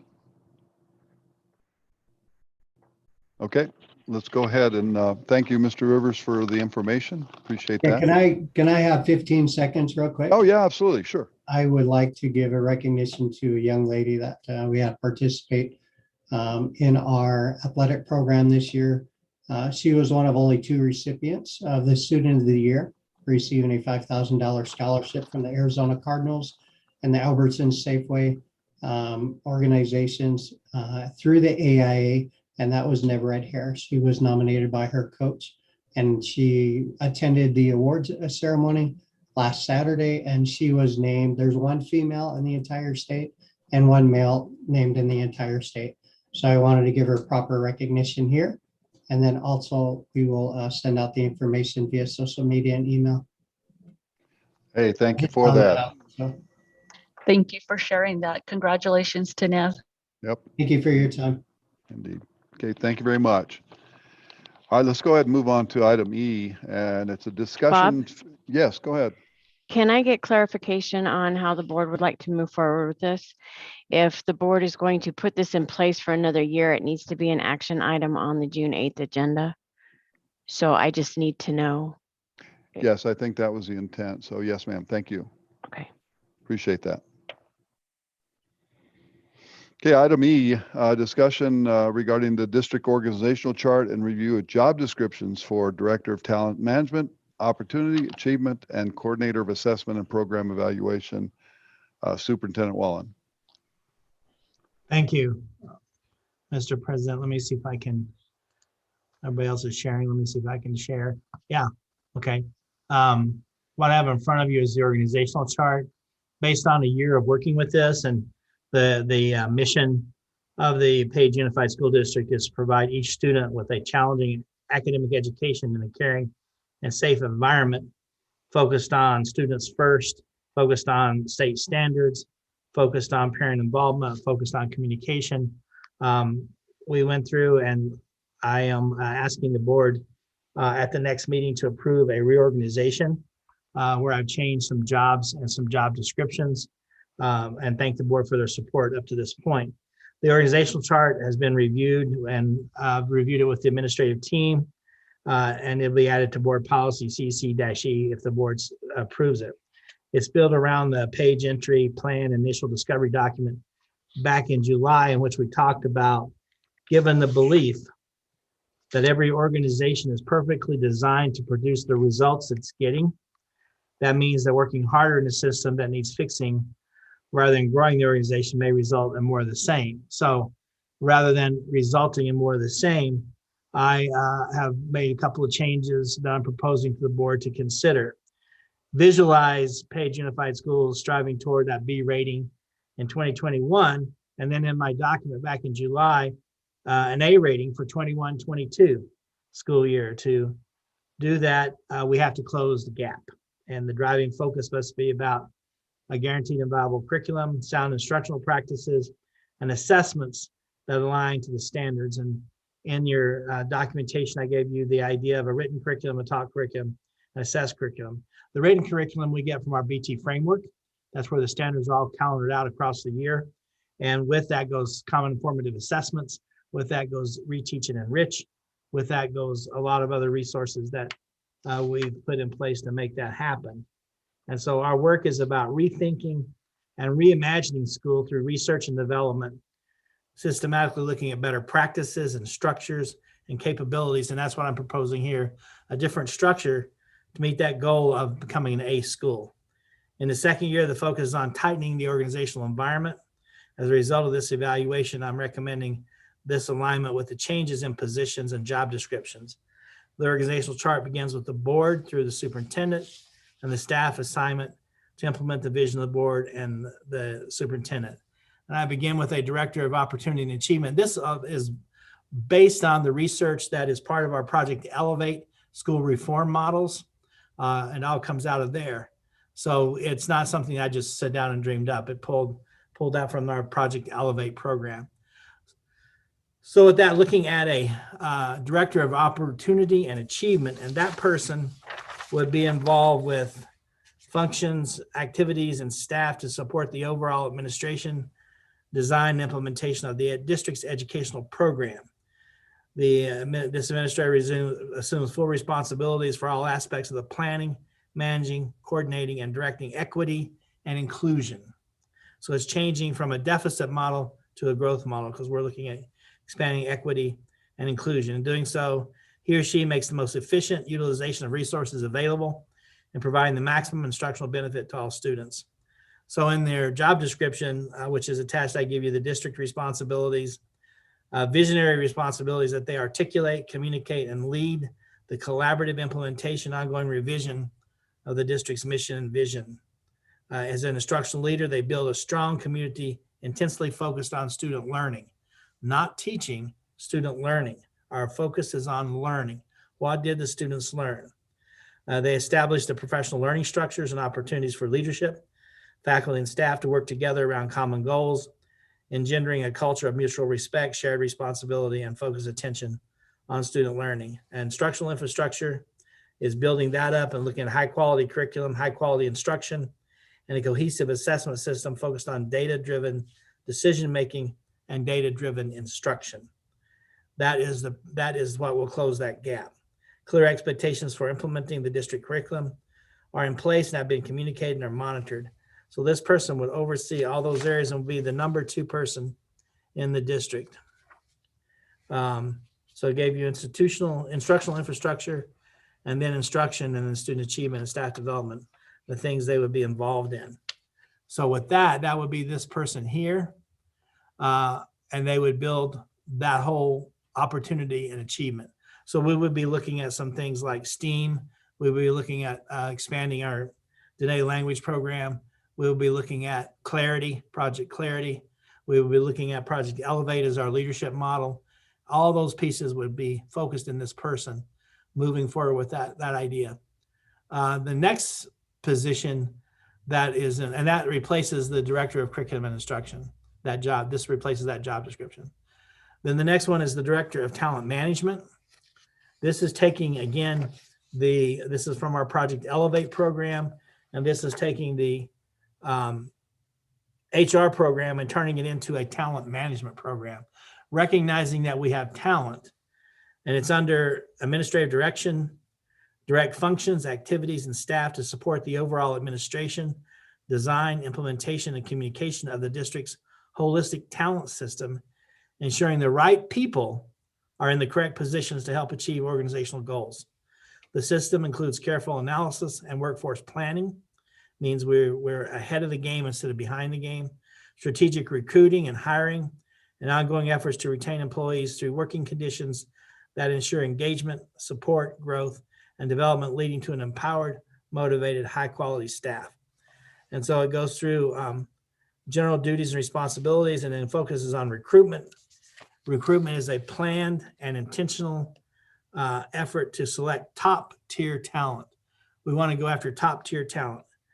This person would facilitate the detailed plan that follows it intentionally and actively recruit appropriately certified and highly effective teachers. We're recruiting now. We're late. We should have been recruiting back in the fall. We should have been recruiting in the winter. And so it's putting a whole system together to do that recruitment. And this would be backed up by involving teachers in the process as well. The Director of Talent Management will oversee the selection and hiring process, which means that the school leadership commits to recruiting effective teachers who meet the state's criteria for being appropriately certified to teach diverse learners. We implement a selection team. So each school now has a selection team headed by their principal, who interviews candidates using work samples and behavioral interview questions designed to the school environment. They lead a selection team. And they implement a transparent hiring process, secures final candidates promptly, and is conducted to inspire. We want to inspire candidates to join Page Unified School District. So one of the things that translates into is a directive I gave the principals, those who are selecting candidates, is when you recommend a candidate, I want a recommendation that has a minimum of 3 paragraphs. The first paragraph is to outline their qualifications, their certifications. The second paragraph is to outline their experiences under those qualifications and certifications. And the third paragraph is called a fit paragraph. How is this person going to fit into your organization? How are they fitting into the high school, the Lakeview, Desert View, middle school? So what is that fit look like? And so that comes up with every recommendation, which is then reviewed at the district level and then processed through talent management. Retention planning is another piece that becomes a high priority. Is rigorous, competency-based, detailed employee retention plan, follows it to retain highly qualified leaders and appropriately certified teachers actively, and looking at a retention committee that would be involved with, contributing that with teachers. A new leader and teacher induction and ongoing monitoring. We're going to elevate the mentors. Mentors are recruited to apply and interview for their roles. Mentors receive ongoing training. Leaders and mentors and teachers co-create developmental plans so that, again, we're focused on that learning process. An evaluation system would be in place that uses the Danielson framework as you had before, but align more closely to 301 goals with the new changes that the legislature generally made, and then the general responsibilities associated with that position. So that would be the Director of Talent Management. Under the Director of Opportunity and Achievement, I'm also asking for a coordinator of assessment and program evaluation. A coordinator of program assessment and evaluation is there to support the overall administration. Using the student information system to measure student performance over time, providing all stakeholders with data analysis and interpretations through the Performance Matters system, which is our data warehouse that we are training on right now. They would coordinate the administrative and processing of all district, state, and federally mandated assessments. So you think about that and go, wow, what does that look like? Well, 3 years worth of data is what we have to establish to get trends. And so that would be, if we did just AZ Merit ELA, that would be 2,000 data points or more. If we add math to that, that's 4,000 data points just in 1 year. If you had 3 years, that's 12,000 data points that have to be managed and put together. In addition to that, there's STAR, which is the K-5 achievement pattern system, and then NWA, which is the 6 through 12, pulling all that data together and making it useful and viable. And as well as it'll also contain information related to what we discussed earlier in the social emotional learning. There's an intervention component based on attendance and based on the student data. Everything you need to know about a student is involved in this Performance Matters system, and that person would facilitate and manage and be able to do reports out of the system that would give us a coordinated approach. So under the Director of Opportunity and Achievement, followed by the Director of Talent Management, giving us the people we need, then we'd be focused on that assessed curriculum piece with the Coordinator of Assessment and Program Evaluation. They would also be evaluating the CFAs that go with our BT program. So every grade level does CFAs at least once a week or twice a week, depending on the schedule. So that's a whole nother set of data points that go in. So we would have real information to look at. I just, before the meeting, was looking at and the information. It was interesting. In last year in Algebra 1, we did about 30% of the kids meeting the standard. But what was really interesting is when you click to Algebra 2, almost 50% of the kids were meeting the standard. How did that happen if they didn't have it as in Algebra 1? How did they get that in Algebra 2? So there was some high-powered teaching going on there. And we'll be able to identify those kinds of trends and look at the data and establish what needs to happen. So those three positions within this organizational chart would be designed to move us to that A level. In your information packet, I put some salaries. Those, I was given incorrect data. Those salaries are not correct. We're researching that, so I'll have a better recommendation for you at the meeting. But this again is designed to build a system that is based on growth, based on learning, and based on moving us to that A direction. I apologize, there's some pictures missing. We didn't quite get them all in there fast enough, but this gives you the idea. So with that, I would answer questions for you. So questions, Mr. President? Board members, do you have anything you'd like to comment on? First of all, I'd like to say I know this has been a work in progress, and coming in, I appreciate your perspective, and I know that we've really leaned a lot on Project Elevate. We were getting a lot of reports on that last year in terms of the positive nature of it and how it's impacting and should impact how we do our business. And so as I read through this, and I've looked at this for more than just, I've looked at this for a while now, and in my mind, it positions us in a lot better fashion for sure to hopefully continue to move or to begin to move that needle. So I appreciate all the work you've done on this. Thank you.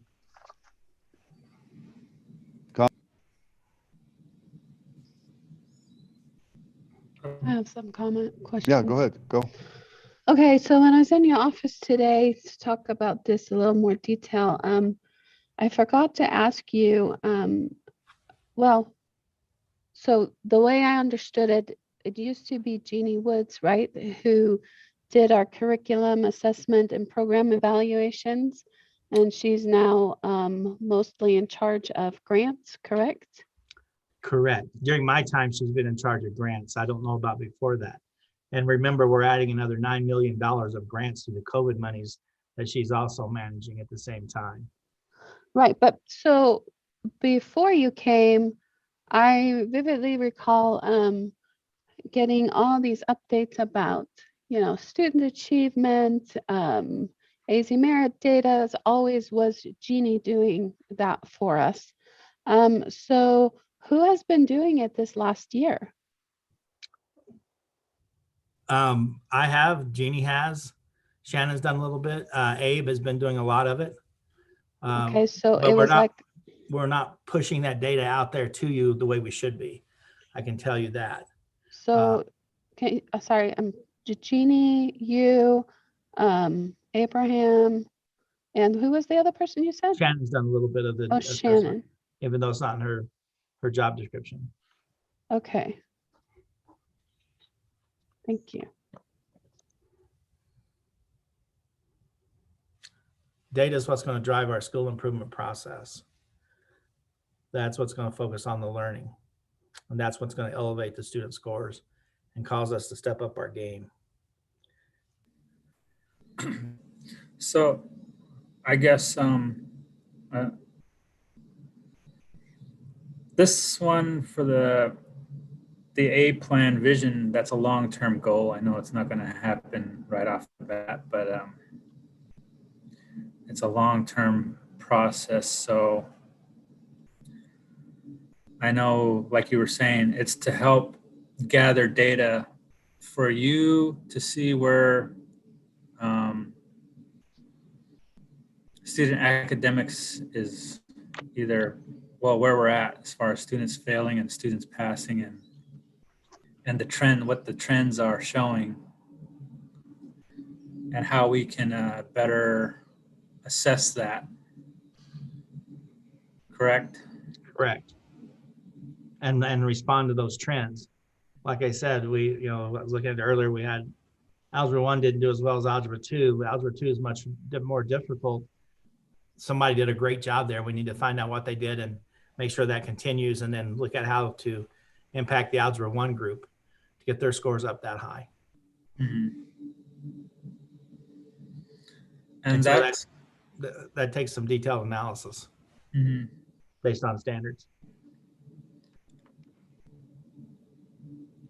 Can I ask another question? Yes, of course, go. Okay, so what I don't understand is we were very data driven in previous years. We looked, I remember just countless work study sessions and board meetings about all our data. So I'm a little confused why that was dropped this year and shared by so many people rather than having a more focused approach like we did before. Because you said data is going, how did you put it? Data is going to drive our student achievement or progress? Correct, our learning, student learning. Student learning, that's how you phrased it. So why did we not focus on that last year then? I don't know, I wasn't here last year. No, I'm talking about this year. This school year. You said, so before Jeannie was giving us these updates, and you just said that you haven't been giving us those updates as we should have had them. And I'm just asking why why did that happen? Well, we have the data, but it's very disaggregated. It's not in the format that I would want to present it to you. We use that to drive for example, one of the real strong pieces is our move on when reading data. We had 7 students who did not make the standard, only 7. And all the stuff that the teachers went through, the virtual learning, the in and out of the classrooms, only 7 kids didn't make it. That is outstanding. That is so awesome. But we now need to go in and find out why. And that's based on a state calculation. I was just curious. So I just think going off of what Sandra maybe is saying is that, the question is how come, and would it be because like understaffed and overworked or overwhelmed with other duties maybe is the reason why? Is that my understanding? That's why you're hiring for this position, is because you're unable to get the data, right? Because of whatever reasons, right? Is that, if we can clarify that? We're doing 2 things. One is we're focusing the data on one person because that is so important to our student efforts.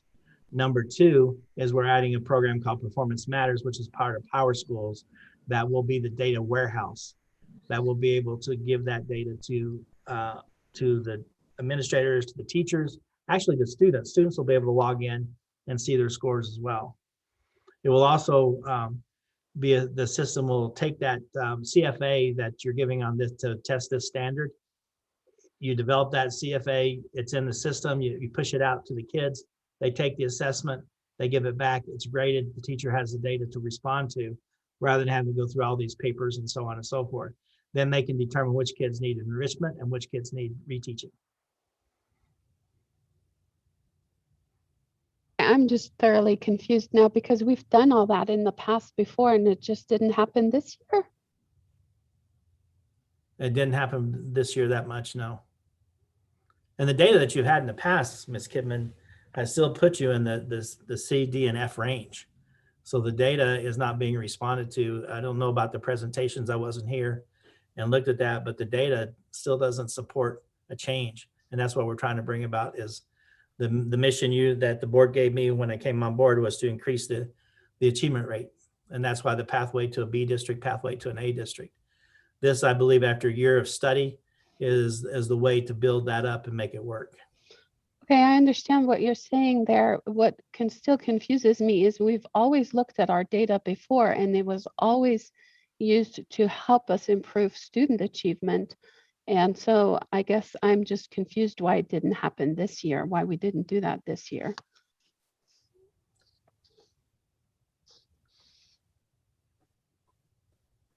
We've looked at the data, but we haven't published it because everything says that there's going to be a learning loss, that the data is, is tricky. We are very proud of the fact that 80% of our students showed up for their AZ merit testing because they had to do that in person. And that says that the stance we took on the AZ merit testing by telling parents and students, this is, they said, well, this is for your A or B rating. There's no A, B rating, so we shouldn't have to do this. It's not for an A, B rating. It's for your learning. This tells you where you are within the continuum of learning in relation to where we're headed. And so we put together the concept that you're doing this testing for your performance so that you can look and see where you're fitting within the learning continuum. So as you move from kindergarten to 12th grade, this is what happens to the learning. But what happens to the kids is they stay in the 22nd, 23rd, 24th, 25th percentile, and they never make it. For example, on the NWA testing that I've been working with principals on, when you do the NWA testing, the key indicator is that you must score in the 50th percentile to be at grade level. And that is a topic that I've been pushing hard on, is grade level instruction. And I can have read PLC minutes where the teachers have said, just let me teach where the kids are and we'll be fine. Well, you've been doing that for X number of years in the past. And so if you continue to teach where the kids are, they're never going to get any better. So now let's look at the learning and let the learning drive the decisions. And so that means that the kids should be interacting with grade level standards, because that's the whole purpose of the standards, is establish what that grade level knows and then pull that data and make it work. With the CFAs, we don't have the ability yet to do that. They're in Google Sheets weekly. And so we haven't, that's been used at the teacher level. But this system that we're setting up, and with this coordinator or person to administer that, we'll be able to get them much better data so they can make much better decisions without the intensity that they've been putting into it labor-wise. Okay, well, I'll have to discuss this with you in your office one day because I'm confused, because I was under the impression that for many years that is exactly what we've been doing. And now you said that we haven't been doing it this year. So I need to understand what happened, why we weren't doing it this year. And because I can tell you, I've sat through hours and hours and hours of data digs, and we talked about PLCs and how to look at the data to help our students. So I'm going to have to visit with you and understand this better, because I don't feel like I'm getting the answers And I'm looking for. Go ahead. No, I'm done. Thank you. You know, I will say after I think the last 2 years, not the one we've gone through, this with the COVID stuff, but when we were in school, my goal as a board member was to sit in on PLCs, and I was doing that pretty regularly. And it didn't take long for me to realize that there were PLCs that were going on, and with Jeannie and Nancy's tutelage, they taught me what I should be listening for in PLCs. And I realized that every PLC was really, really different, and most weren't talking about the 4 questions that actually lead to learning. And so, and you know, I've had a lot of discussion with Superintendent Barner and those kind of things, why we weren't meeting the mark.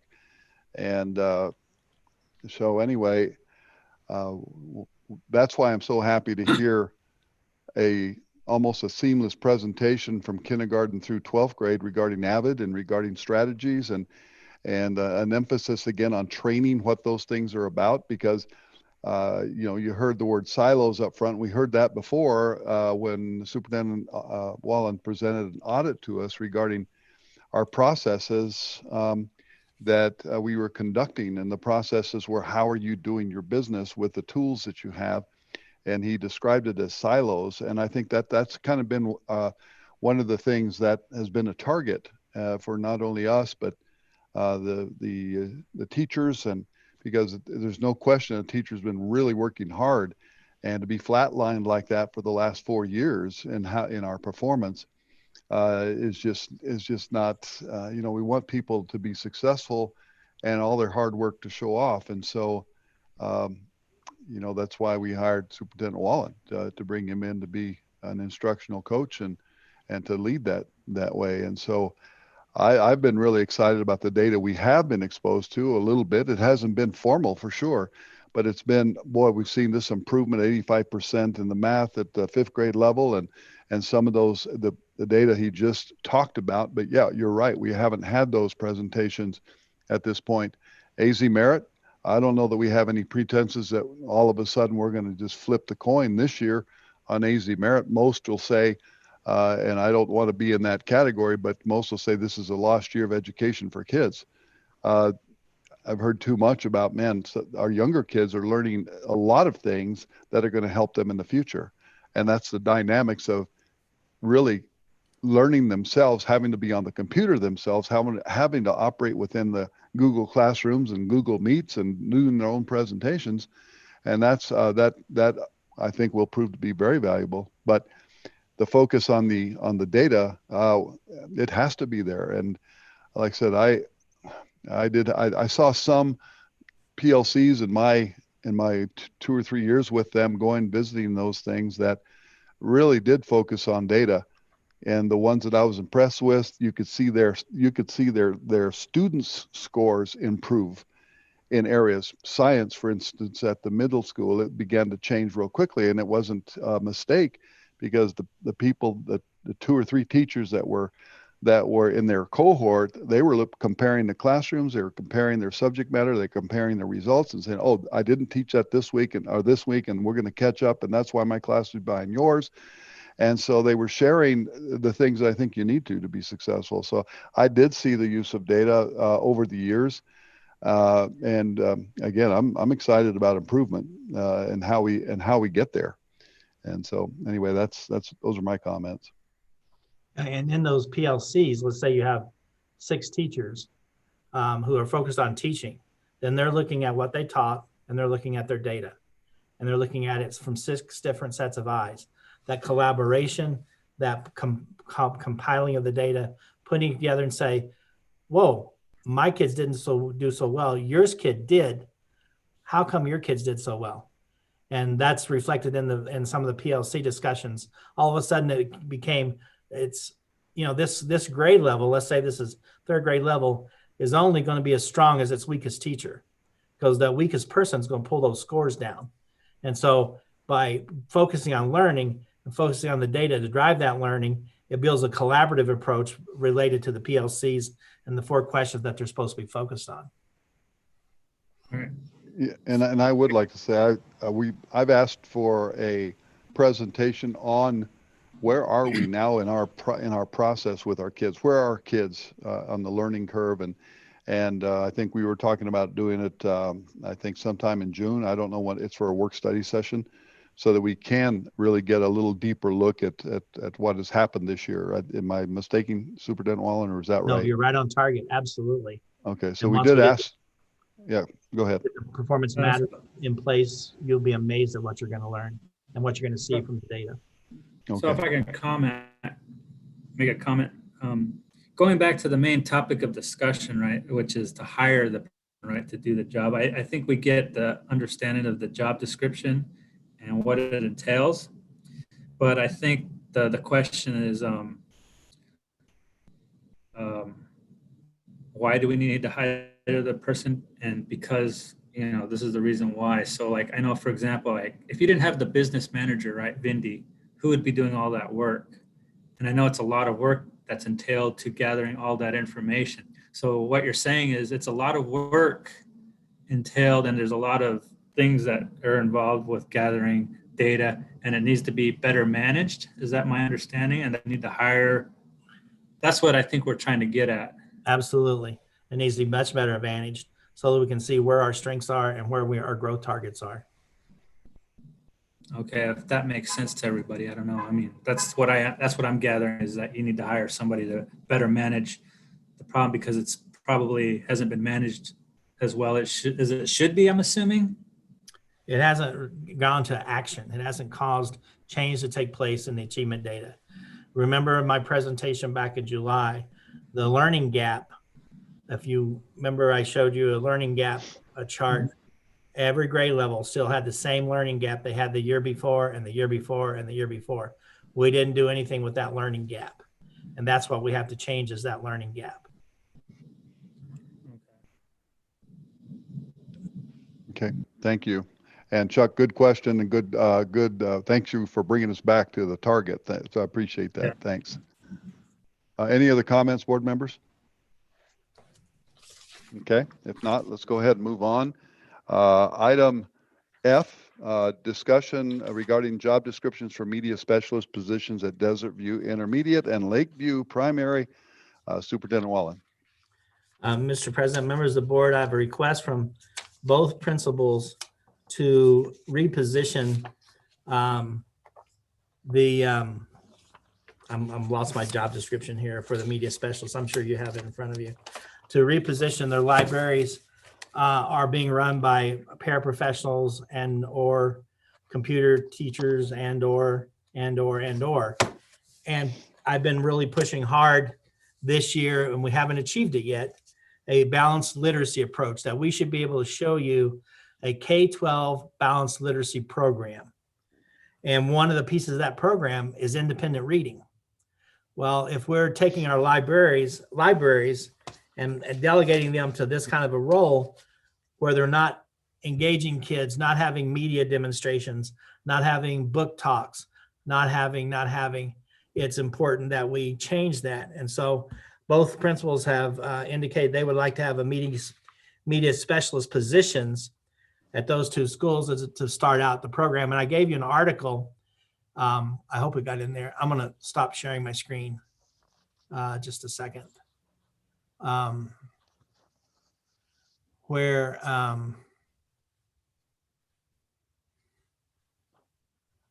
did I?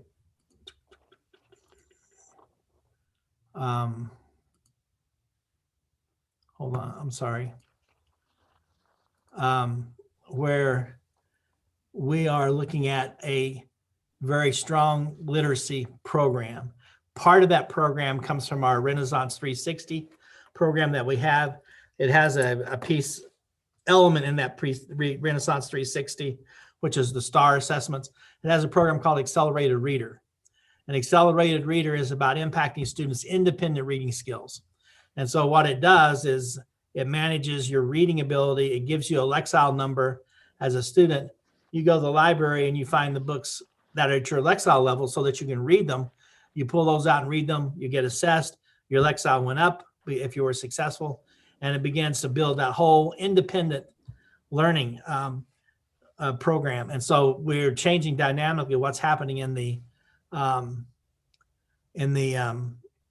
libraries in relation to, there it is, I'm sorry. Designing the Modern Media Center. If you looked in your information, it's designing a modern school library, taking us into the future with what that looks like, and where you're having a strategically digital resources where reading can take place 24/7. Remember, every student has a Chromebook, so reading doesn't necessarily have to take place just at the school site. And we want to inspire kids to do that reading and literacy initiative. We want collaborative group work, project-based learning, makerspace activities, video production, sound mixing, recording studio, innovating incubator, student coffee house or cafe. Those are really cool if you've ever seen one of those, where kids actually take the book and discuss it. In my earlier life as a turnaround principal, one of the things that we did at the high school was develop a 9 through 12 literacy program. Part of that literacy program was to require every student to engage independent reading, one book per month, and then they report back either through a student coffee house or cafe or literature club or whatever the teacher had put together to increase the amount of time that students are involved in reading. That media literacy, information literacy is all really, really important. And this person would also be in there to help teachers do collaborative lesson plans between teachers and media specialists to turn everything into a different environment. So we put together these job descriptions, and we're asking you to look at those and give comments. And we'd like to, at the next meeting, have you approve 2 media specialists, 1 for each school, as we begin to focus on developing our balanced literacy K-12 approach. And we'd like to see it move up the ladder at that point. I believe right now, currently, the only place you have a certified librarian is at the high school, I think. And so we need to, and it's, I shouldn't have said that. It's not certified librarian anymore. They're media specialists, because now they not only involved with reading and that kind of stuff, but they're also involved with reading in the computer and that kind of stuff. So that's why it's called makerspace activities, video production, sound mixing, and all that piece. So that article really details out what we're looking at in relation to the modern school library and making that happen at our school sites and making reading become more than just at school. This is a 24/7 activity that you can engage in as you go along. Questions I can answer. Well, Larry, you're sharing your screen still there. I do want to mention, I think this is great information to be brought to the attention of the board, because I feel like just with my previous employment with the Page Public Library, it's not all about the quiet library environment anymore and moving to the media digital world. It's about the maker space and making the library more of a creative atmosphere. And also we're, getting away from the traditional paper books, and now we're going towards ebooks, and just having a broader expansion to books. Yes. I know I download ebooks on my phone, and my kids tell me that I'm spending too much time on my device and that I need to get a traditional book. But the atmosphere definitely has changed, but also just getting more involved with the media in the library, I think, is very important, because our public library, again, is just limited, but having this opportunity for students to get engaged into literacy in the school environment is great. Thank you. Any other comments, folks? Along that line, I guess the last time I was back and trying to update myself and many of my skills at the university, I found myself, when I got registered, I went to the library. Everything was automated. I mean, if you haven't been to a computer in several months, you were at loss. So I ended up taking like a 4-hour crash course in how to use the library. So in the job description, the 4th bullet talks a little bit about the information on media, visual, digital, and technological that would include all these skills that these students will be learning. So we're going to be really one step ahead if we get these positions filled and begin to educate our children at a very young age to do research. So it's right along the line of what we're trying to do to elevate student performance. Thank you. Thank you, Dee. Any other comments, folks?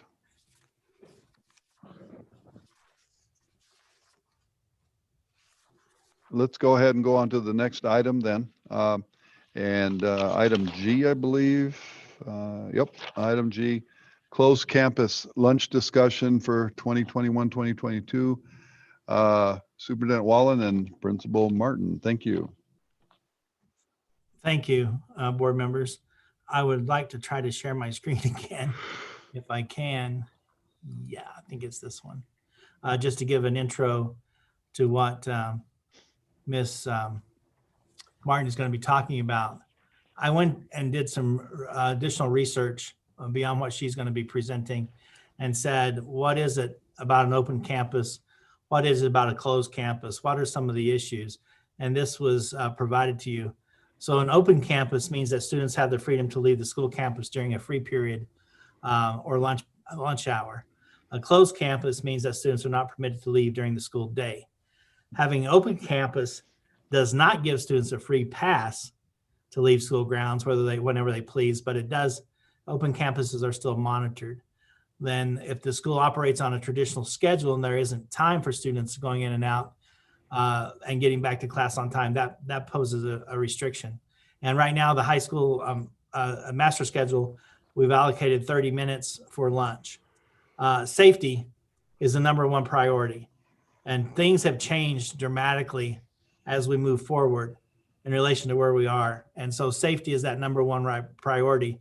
The staff and administration want to ensure that students in the building are safe.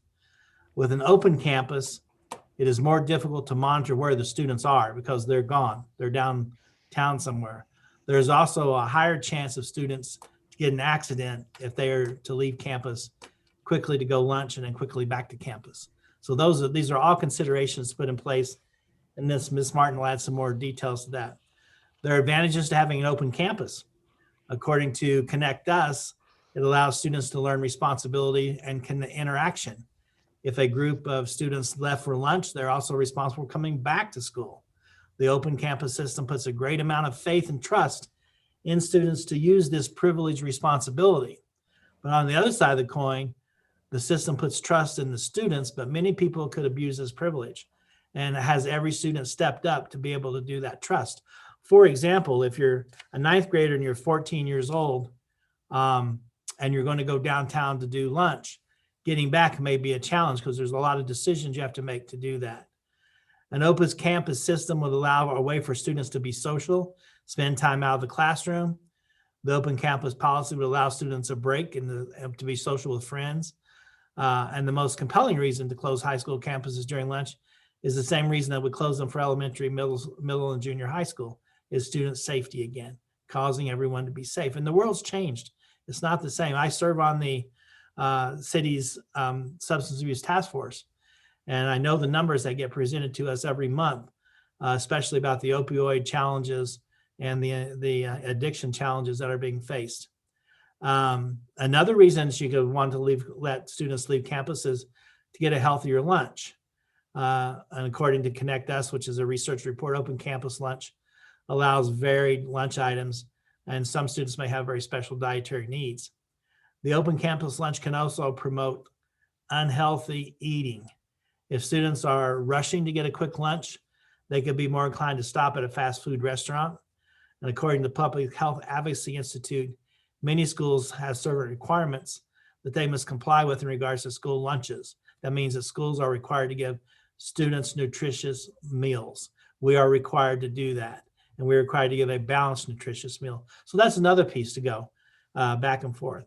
Leaving campus and going to lunch when you get to high school is that, hey, that's a cherished rite of passage in some places.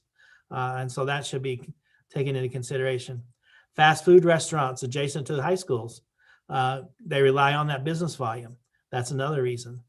Some residents may complain, though, that students are clogging the streets during lunch, creating a hazardous situation for drivers and students. Open campus lunch makes it nearly impossible to screen people coming onto campus during the school day, which jeopardizes students' safety again. Obviously, a closed campus is much more controlled and much better. There's no substantive research to prove a closed campus gives better attendance rates. There's enough anecdotal evidence to indicate that it's helpful, but it's really about creating that culture in the students that they should be in the classroom. A closed campus is safer for students. Fast food availability around schools encourages consumption of low nutrient, energy dense food, and could influence students developing decision-making skills and habits regarding nutrition. But we all face that every day in all of our lives. That's just one of the pieces that we do. The Antioch Unified School District in California is starting in their open campus a We Tip program, where local businesses are encouraged to report truancy. Improved daily attendance results more monetary support for the school. Newspapers report incidents like fighting, fatal car accidents, mugging, substance abuse arrest. I don't think those fit page in terms of what's happening, but that is a possibility. Creating open campus may give high school the ability to refocus their school food issues like cafeteria breakfast, lunch vendors, and water fountains, and so on. The last thing, and you can go through and look at these as you go through them. One of the lunch cafeteria quotes was, "Time to eat lunch is a concern." The time to eat lunch is a concern. And one California food service staff explained 30 minutes to serve 3,000 kids. Well, when I worked in Tempe and Phoenix, we used to serve 700 kids in 15 minutes. So it can be done. Just traffic accidents are a major concern. High school kids drive. There was a study I cited from North Carolina. Again, I don't think that fits page in that respect. Facilities, cafeteria space, kitchen and food, production capability, all that's in there. Closed campus could assist in a comprehensive approach to improving school food and offering healthy foods. One of the last things that I would close with before turning over to Ms. Martin is that on January 9, 2021, the Navajo Nation leaders reauthorized the sales tax, a 2% sales tax on unhealthy foods and beverages. In 2014, this started concerned citizens led an effort to change the habits of their fellow citizens due to the high rate of diabetes, obesity, high blood pressure, and heart disease caused by our addiction to unhealthy food and sugary drinks. And we still all face that. Supervision officials, we have a duty to supervise kids, but if they're downtown, we can't supervise them. So then we're dealing with the after effect. If they got in trouble or something happened, now we're doing an investigation, something already happened. So that proactive supervision is not there. And so I gave you some more reasons, things to look at with that. And then I'd like to turn over to Ms. Martin to talk to you about what she's put together. Ms. Martin. Good evening. Give me just 1 second as I work to present.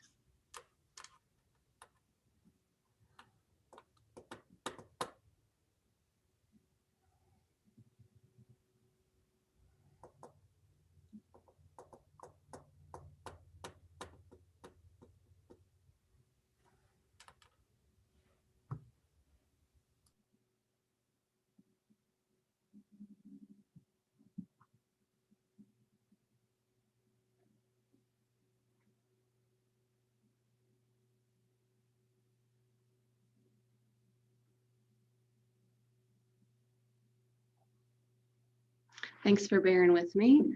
Just give me a thumbs up if you can see that first quote. Thanks, Mr. Weiss.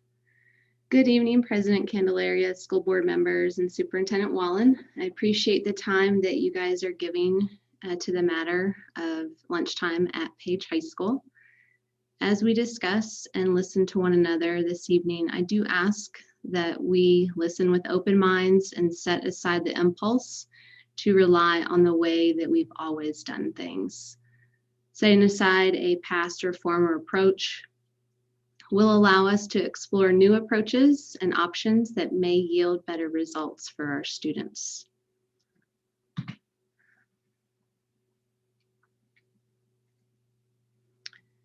So this evening, we're discussing the need for Page Unified School District to evaluate lunchtime campus closure for Page High School. And this need must be considered in order for Page High School to redesign our daily operations to better meet the needs of our students in school. As we discuss the need to redesign, I ask that we remember how critical the design of an organization is. After all, and Superintendent Wallen mentioned it earlier, we've heard over and over some form of the following quote: "Every system is perfectly designed to achieve exactly the results it gets." As principal of Page High School, I do have the responsibility of evaluating our design, all points of service and operations, in conjunction with other departmental leaders. And we do this in order to best meet the challenges our organization faces when upholding the promises that we make to our school community. We also know that as a district, we are on a pathway to a B district, and that also requires us to evaluate all aspects of service and adjust our practices to get new and better results. We know that our current expectations are different. Superintendent Wallen has mentioned that as well, than they were when some of our current practices were established into our organization.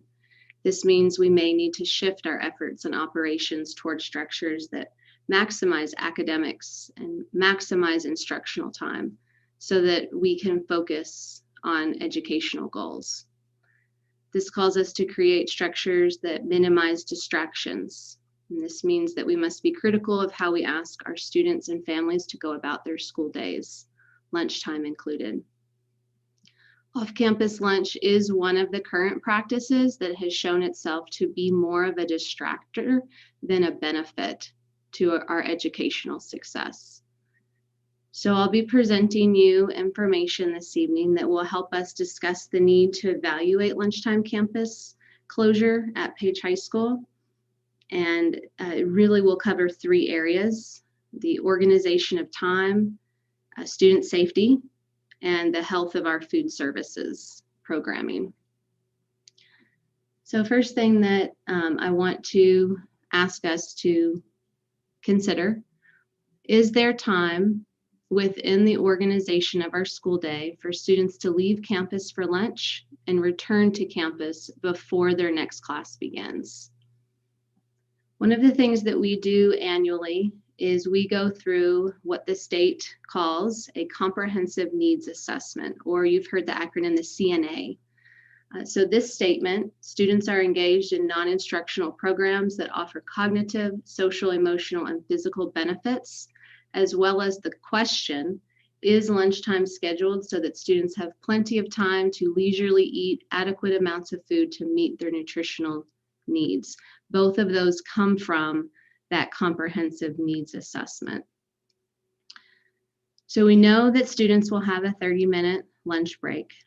And 30 minutes is, according to the comprehensive needs assessment, plenty of time to have a leisurely lunch on campus. Continuing to allow lunch off campus will not allow for lunch to be leisurely. Some things to consider, which Superintendent Wallen has also addressed: off-campus lunch options that are considered fast food or in a timely manner our students could get are now more prevalent off the Mesa down by Walmart, as opposed to here on the Mesa in close proximity to our campus. And this is a new development in our community, considering when off-campus lunch historically has been happening. In years gone by, fast food options were close to campus. This distance from campus presents safety concerns. This distance puts more students on the road, potentially rushing to get food, to eat that food before returning to class and campus. That lack of close proximity does pose the next question for us. Does off-campus lunch allow the school to maintain the safety of its students? Superintendent Wallen mentioned, I believe, 3 times that that should be the most compelling reason to evaluate closure of high school campuses during lunch. I didn't know if you guys wanted me to pause to talk about the first topic, though, with time, organization of time, before we go on to student safety.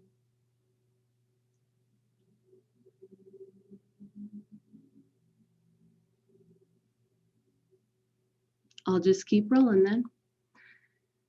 So supervision allows us to have better control over the safety of our students. When we give up supervision, we open ourselves up to unwanted or unsafe behaviors. These unwanted and unsafe behaviors distract us, distract our students from our primary purpose of existence, education. When we can maintain supervision, we can then protect against interruptions to the supervision. And thus we're prioritizing the safety and education of our students. So the next chart that you're seeing in your board docs and presented to you does come from Swiss. We do have access to the data. We were able to download it before we no longer utilize the platform. And so what you're seeing is a 6-year chart of referrals by problem behavior for the time range of lunchtime. So this is just the time range of lunchtime. And so I just wanted to go through these with you. Incidence of truancy and tardy, which also could have been listed in Swiss as a skip, like skipping class, between 11 a.m. and 1 p.m. over the last 6 years. You can see we're over 1,500 incidents of that. For drug use and or possession, same time period, so that lunch section of the day over the last 6 years, we had 69 incidents of drug use and or possession.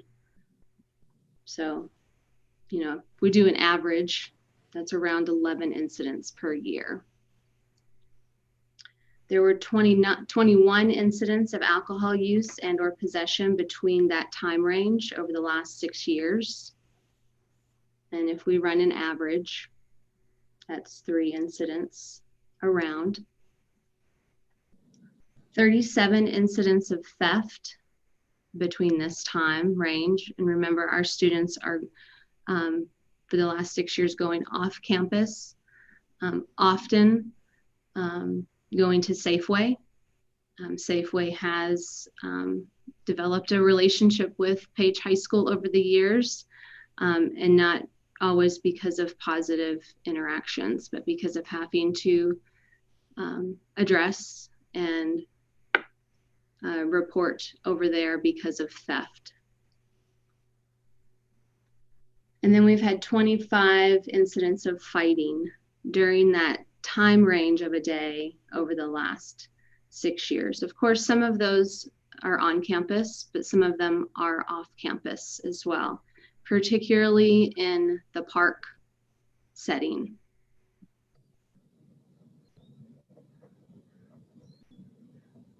Before we move on, just wanted to make sure if you guys had any questions about that topic, safety of our students.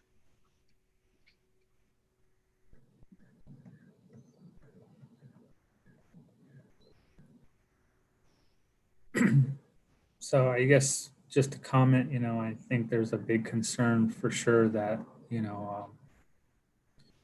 ensuring the safety of our students is probably ultimately paramount for the most part, just like you were saying, not just in Page, but as you see on media, news, that the bigger cities, faced some really big safety concerns, with other types of violence. But, I think, as a parent, I'm always concerned about the safety and well-being of my, my kids when they go to school, because, the school, it's in the school's hands when it comes to the safety of our students, The only other thing I could say was, I'm probably, a lot of high school students won't be happy or too thrilled about not being, being able to go off campus only because of, food. They have a certain type of food that they want to eat, or, and addressing those needs would be the probably other big thing, I think. So I don't know if we're going to talk about that later or after this. Yeah, so to go back to student safety, you're right. It's important to recognize that the unwanted behaviors that are outlined in this data are also risk factors for academic failure. So when we create a learning environment that knowingly and unnecessarily opens doors to risky behaviors, we just really have to evaluate, is that the learning environment that best protects and serves our students? So I agree with you, safety is the number one factor here.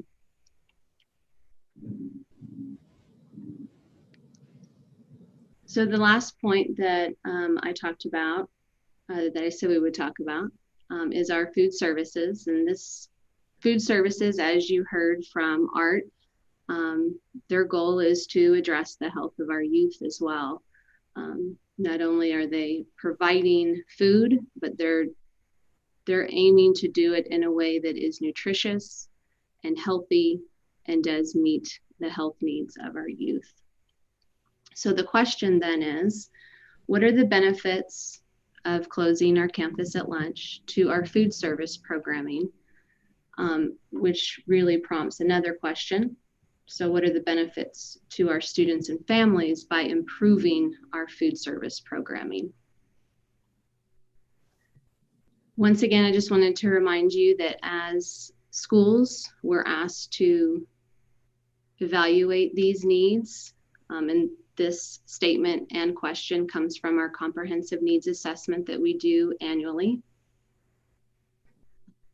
And so when I think about food services and the questions that I've been pondering, and then when I even hear from Art outside of this board study session and inside this board study session, there are real benefits to the district, which includes our students. So by requiring students to remain on campus, we'll be ensuring the health and vitality of our contracted meal service provider, which is Cartwell's. The benefits to the district include the certainty of an increased variety of healthy offerings to our students. In fact, I heard Art talk about that this evening. The more students eating district provided meals, the greater the opportunity to expand menu options. And that's not just for those with the means to purchase food from outside vendors. Another benefit with a steady increased revenue stream, there would be upgrade to equipment and facilities. I heard Art talk about that as well. This provides an improved environment to enjoy your meal in. It may also increase the menu offerings based on the ability to purchase specialized equipment. Art mentioned from scratch meals. So that would potentially require specialized equipment as well. And then by increasing the capacity of Cartwells to operate, they may also be able to expand their services provided to our families living with food insecurities, families who rely on meal delivery programs. So there's even the idea that they would be able to expand their food services. And I heard Art share with us, he's looking for that sweet spot. So, you know, these benefits could provide food services the sweet spot they're striving for within their services to our students and families. I just wanted to pause and see if there was any discussion over that third point.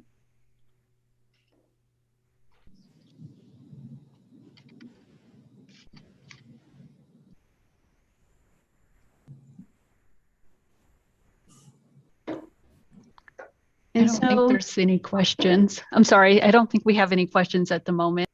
Okay, thanks. So Ms. McCary mentioned earlier when Ms. June was speaking about the social emotional wellness of our students and how addressing those needs allows us to meet our greater goal, which is academic success. And I think that that same line of thinking can be applied to everything we do. So I don't want us to lose sight of the fact that this issue wraps around Page High School's ability to improve our academic outcomes. Improved academic performance is why we do what we do as an organization. It's why we make the decisions that we make. It is why we exist as an organization. So the more we allow distractions to interrupt our students' days, the more we lose control of our ability to determine the daily path that our students take toward their educational goals, which also includes their safety and their health. Thank you for your time tonight. Board members, do you have any questions? I'm sorry, but Bob had to step out, so I'll be taking over the meeting from here. Any questions? I have a few questions. Go ahead, go ahead. I don't think you're all the way down, do you?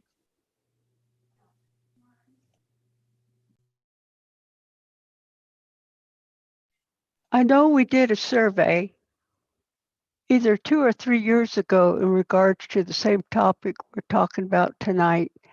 How much of that information did you look into? Yeah, there was a study that was done with the same idea of closed campus. We continue to let the students have the freedom of going downtown. This must have been prior to me coming back to PUSD. I'm not aware of a survey on closing campus. Yes, there's a booklet that came out that was just as recent as, I want to say, 2 or 3 years ago. I was just kind of wondering how much of that information did you gather to see what had been done in the past? I was just wondering. Thank you. I'm unaware of this booklet. I don't know if anybody else has information 2 or 3 years ago, a booklet about closed campus. Lynn, you're on mute. There you are. Okay, I think the survey was done probably, and there were several surveys to the reservation communities as well as in town on the topic of closed campus. And I believe it was in the 2016 school year, which was the last time that the board addressed this issue. But there were several outreaches to get feedback from parents on that topic. Thank you for the clarification, Lynn. Sandra, I'm sorry, Dee, did you have any other questions? No, I didn't. All right, thanks. Sandra, you had a question? Yeah, I just want to remind people that this has been a very hot button issue in the past. I've been on the board for 12 years and it's come up. This is the third time it's coming up. Dee remembers correctly that, yeah. And anyway, my question is, what about the kids who want to just go home for lunch?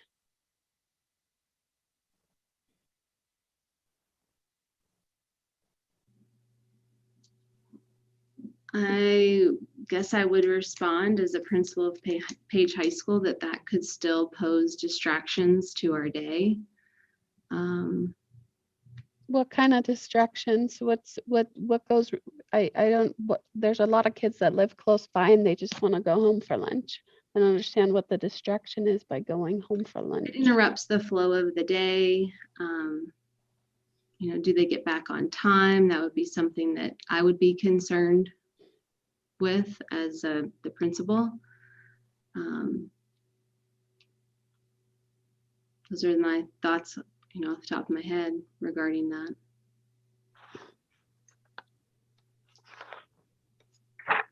Sandra, do you have any other questions?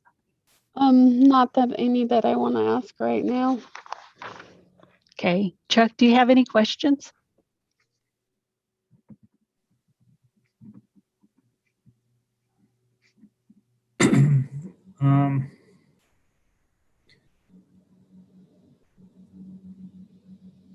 So what about, I guess it wouldn't matter either way, if students, like I was saying, you know, have an issue with the lunch, then do they just provide their own lunch or? Yeah, students would still be able to bring their own lunch. They're Mhm. currently able to do that as well. Okay, I didn't have any other questions. Oh, I remember one more question that a parent actually asked me. They wanted to know that if they could still check out that their students for lunch if campus was closed, and whether or not that would have an effect on their attendance that's being recorded. So in general, parents are allowed to check their students out from school throughout the school day and then sign them back in. That wouldn't be something that we could, you know, bar student or parents from wanting to sign their students out. That's part of the parent right to be able to sign out and sign in their students. I don't see why it would affect their attendance. Because last year, lunch actually became in Power School became a class period. So it's not a class period in Power School. It has to be listed in our schedule so that we can capture the instructional minutes that are the bookends that happen before and after. So it's not a class period where attendance is taken. It's listed in the schedule to show that the student does have a lunch period. So if a student, classes. Sorry, I thought you were finished. I That's okay. apologize. So if a student was checked out at lunch, you would not record that? Yes, it's recorded in the office. That's what I mentioned, the sign in and sign out sheets. Okay, because that parent's concern was regarding sports. Because if you miss any kind of, you know, class period during Power Schools, you're automatically ineligible to participate in any kind of sports that day. And that was their main concern, that you would start keeping track of their attendance and lunch, because you mentioned something earlier that the students are going to be engaged in some form of emotional, I'm sorry, I can't remember the slide, but that they were going to be doing stuff other than eating their food? No, I think I need to clarify a couple of things. So the statement that's taken from the comprehensive needs assessment says, and this is under effective organization of time, students are engaged in non-instructional programs that offer cognitive, social, emotional, and physical benefits. And under that statement is the question. And so it asks us to specifically look at lunchtime. There are other areas that the needs assessment asked us to look at. One is recess as well. Is lunchtime scheduled so that students have plenty of time to leisurely eat adequate amounts of food to meet their nutritional needs? So that's the specific question under that statement on the comprehensive needs assessment. The other thing I just want to clarify is that lunch is listed in PowerSchool in order for us to capture instructional minutes that happen before and after, because then the passing period is moving from a class to lunch, lunch to class, and it allows us to capture instructional minutes. It is not attendance taken. Students during the day, parents during the day have the right and ability to sign out and then sign back in their students. Thank you for clarifying that. No problem. Thank you for your questions. I just wanted to go back and look at the PBIS, or wait, SWIFT chart that you had. Yes.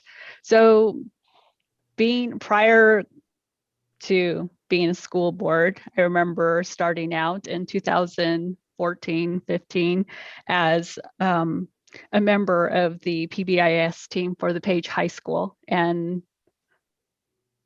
it's good to see this chart.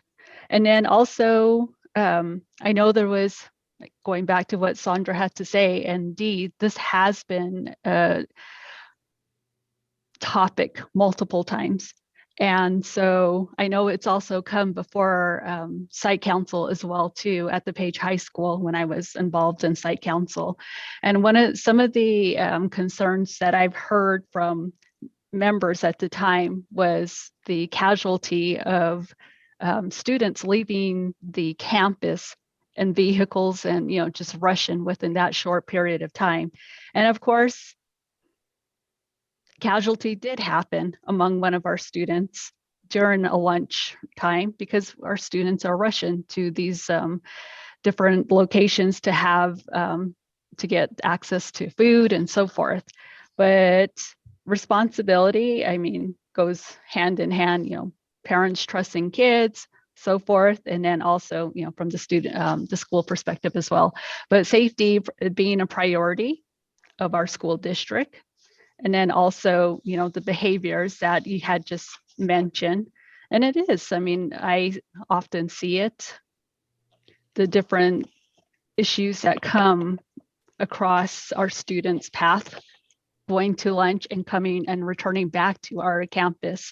And I know even with Page Middle School, as an example, you cannot bring offsite lunch to school. And so there's, you know, those changes that are already in place in our district. And so, yeah, this is going to definitely be a topic again, but just, I appreciate the presentation of the pros and the cons that you had just shared, but, you know, safety being a priority. I just wanted to mention a few things. That's all I have to say. Anybody else? Larry, did you want to add anything? Just the information I provided, and it's you know, it's a difficult decision, and so we will look to the board for guidance on that at the June meeting. Like I said, when I was here before, from 88 to 93, we had open campus. Students went off campus, but again, it was a different world then. You know, 30 years ago was totally different to what it is today, and the changes that we've been going through this year. And so I think that needs to be considered. And I think safety is the number one thing that drives everything is can we assure the kids are safe? I was wondering, and I'd ask a question of Ann, when a student is shoplifting at Safeway, why does that come back to the school? That's a matter for the police. Is that how it's handled, or what do you do? So we do get involved because it's lunchtime and the students are, if we remember the portal to portal concept, they are still our responsibility. So yeah, we do spend time and effort on those incidents. Okay, I'm just curious. Can I just also mention something with PBIS? I know when we had started framing out PBIS at Page High School, one of the things that I had mentioned was community. And that was an expectation that was needed, because especially that our students are going out off campus for lunch, and having the partnership between the businesses in Page and our school was very important. And I volunteered to walk from each building in our community and talk about PBIS. And at the time, Family Dollar was still in town. So one of the things that I remember talking to was the manager, and my approach was, ma'am, we have, what can you say about our students from Page High School? And within like matter of seconds, it was just negative image, negative comments. And, you know, she didn't want to talk to me. Those students are this and that. And I says, okay.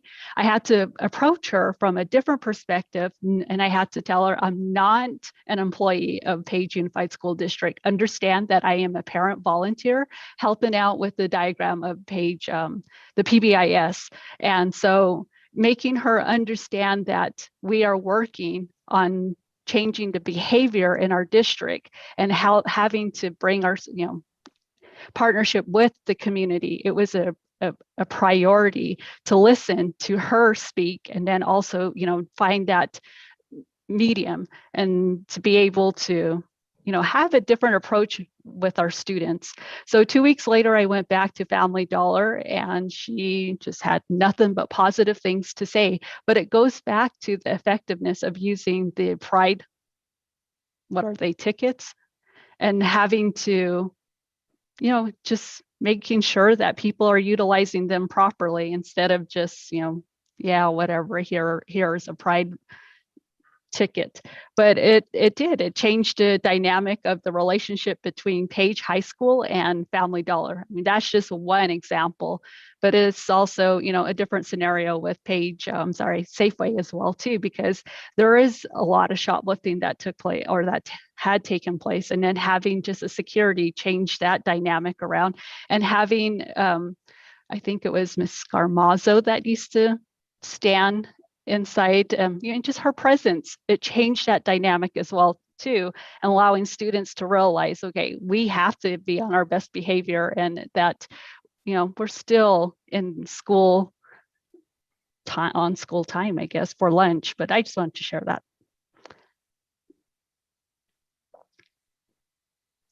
Anything else? But I guess that's just my share in when PBIS had started, but I know things have changed. So that is all I have. All right, if we don't have any more questions, I would like to go ahead and move along to item H, but thank you, Ann and Larry, for that presentation. Item H, review of board meeting calendar for the 2021 through 2022 school year. And it looks like this is up for discussion.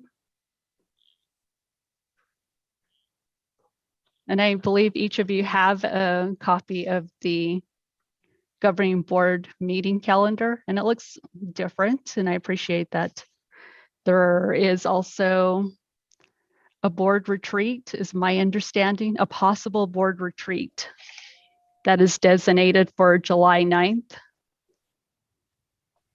I just put that date on there for consideration by the board if the board wants to have a retreat this year. What's the retreat? It's just pretty much a day filled with professional development for the board.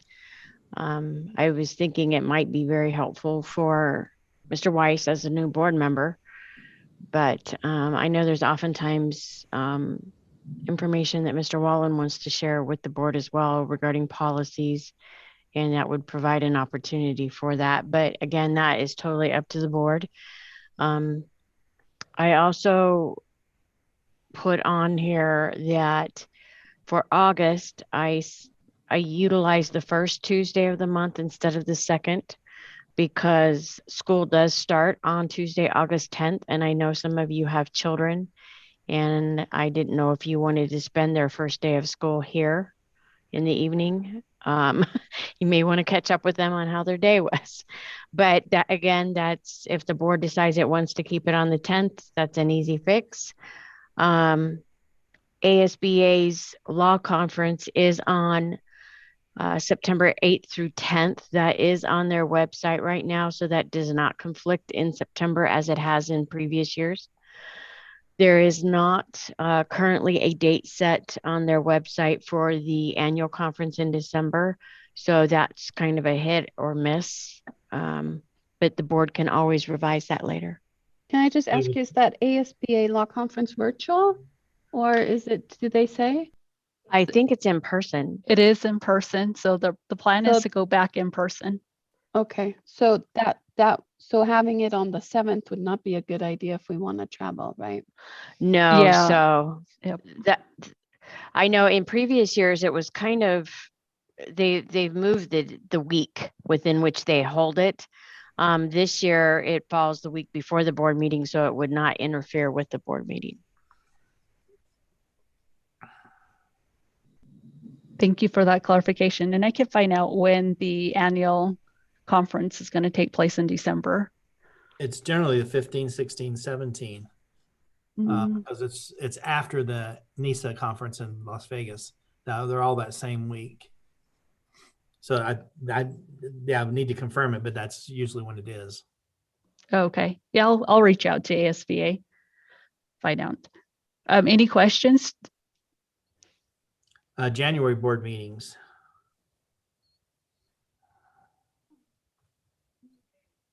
Oh, well, they're highlighted. I apologize. I did put them over to the right, but January 11th is a regular board meeting. It's highlighted. And then January 25th would be the study session. I Okay. can fix that. Thank you, Lynn. I don't see any issues with my calendar except for July. There's too much going on my week in July for the 9th. Is it possible to change the date?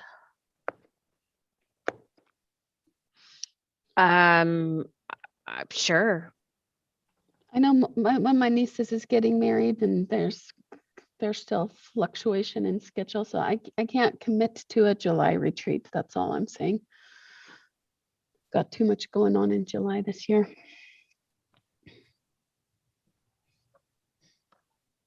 Can we possibly move that retreat to June, or is that too soon?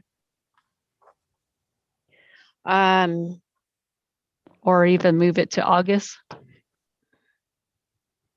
August is a possibility. I mean, I would say August after July is better than before July. Okay, after July would be good. Does that work for you, Sandra? You're muted. Sorry. Are you saying August possibly? Yes. August 20 maybe. And Dee and Chuck, what do you think? I'm okay. Well, if it's during school, I'm usually here during school. So, but summer break is just too crazy. So yeah, August would be fine for me. I don't foresee anything there as long as it's after school starts again. Mr. Wallen, did you suggest August 20th? I did. Because August 6th is the district welcome back. So the next week is the first week of school. So August 20th would be the second week of school. I don't have a problem with it. And typically those are held during the day, just so you know that as well. They're usually a few hours in the morning. Lunch is typically brought in, and then a couple hours in the afternoon. Okay, as of right now, August 20th works with my schedule. Same here. I'm good Okay, so far, as far as I know. I will change that. I guess we'll just need to check in with Bob. I will do that in the morning. Thank you, Lynn. I appreciate that. Any other questions concerning the governing board meeting calendar?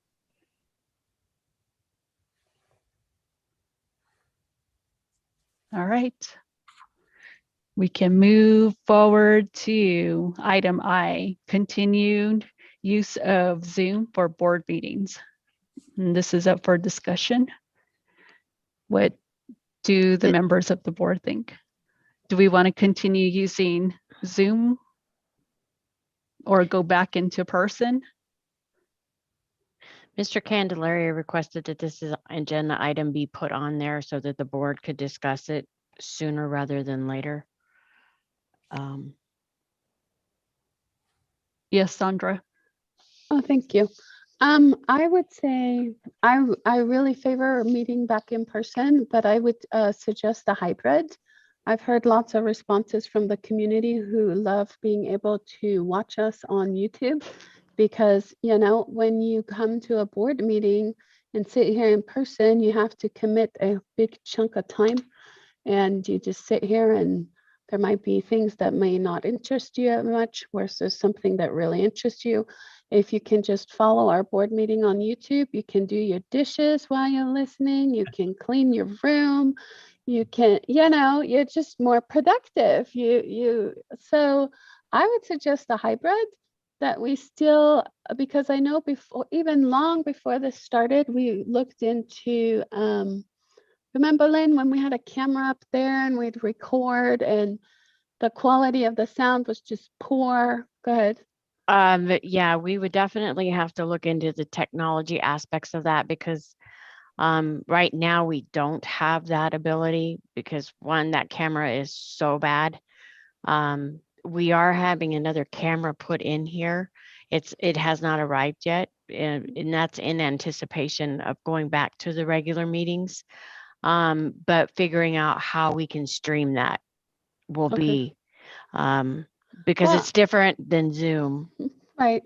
But I was just thinking we could just do both. We could still be on our cameras here and still allow people back in and just kind of do a hybrid until we have the technology or the better camera systems or whatever, because I would really, I think it's a good thing that it's so much easier for community members to listen to board meetings, realize what's going on. So I think that is not something we should do away with. But on the other hand, I think we need to have people back in here, and I think we can do both. Larry? Can we start that July 13th at the July meeting? July 13th, okay. Okay, so there's a suggestion to start hybrid July 13th. Dee and Chuck, what are your thoughts? Yeah, I'm great. Dee, I need you to pull down your mic, sorry. Okay, I'm okay with that. Yes. I'm fine with it. Okay, and I feel like this gives us the flexibility, to be able, like an example, Chuck is out of state right now, so that gives him the flexibility to still participate, right? Yeah. Go ahead, Sandra. That's the positive side. Oh, I'm sorry. I was just gonna ask, why can't we start next month? What's special about July? Oh, it's not special about July. It's getting ready. The equipment that Lynn talked about and getting everything operational. I like to field test it a couple of times before we do that. We've gotten really good at this, and I just want to make sure all the equipment works. If you remember when we started in July a year ago, we were doing iPhones held up, and all that kind of stuff. And we've gotten really good at this. So let's see how it translates into that. That gives us time to practice. Okay, but we could still do what we're doing right now and just allow people back in. That was my thinking. Now you can do that too. And Yep. that way you can have plenty of time to test it on different equipment anyway. But I just think it's time to let people come back in. I think it would be a better way of handling the comments for the board to go back to the old process of having the comment cards and having people have the ability to stand before the board. I think it would be more efficient. Or, how about, are they going to be, is everybody going to be required to wear masks and all that, the mitigations on that or anything with that? If it were today, it would be masking, but you know, the numbers are going down dramatically. So that may be lifted within the next couple of weeks. It's just, that's where we are right now. Right. So basically we're going back up to the podium, correct? Or behind the desks, you know, close. Yeah. All right. And I guess we'll just have to follow the county's recommendation because we are still on school property and we're asking students and teachers to wear face masks. But I know right now we're all social distance from each other and spread out throughout the boardroom or, you know, in different locations. But, you know, safety being a priority sounds good to me. Yes. Does anybody else have any other questions to add? Concerns? Yes. So what do we agree on? June 8th? Are we gonna start in June? Or?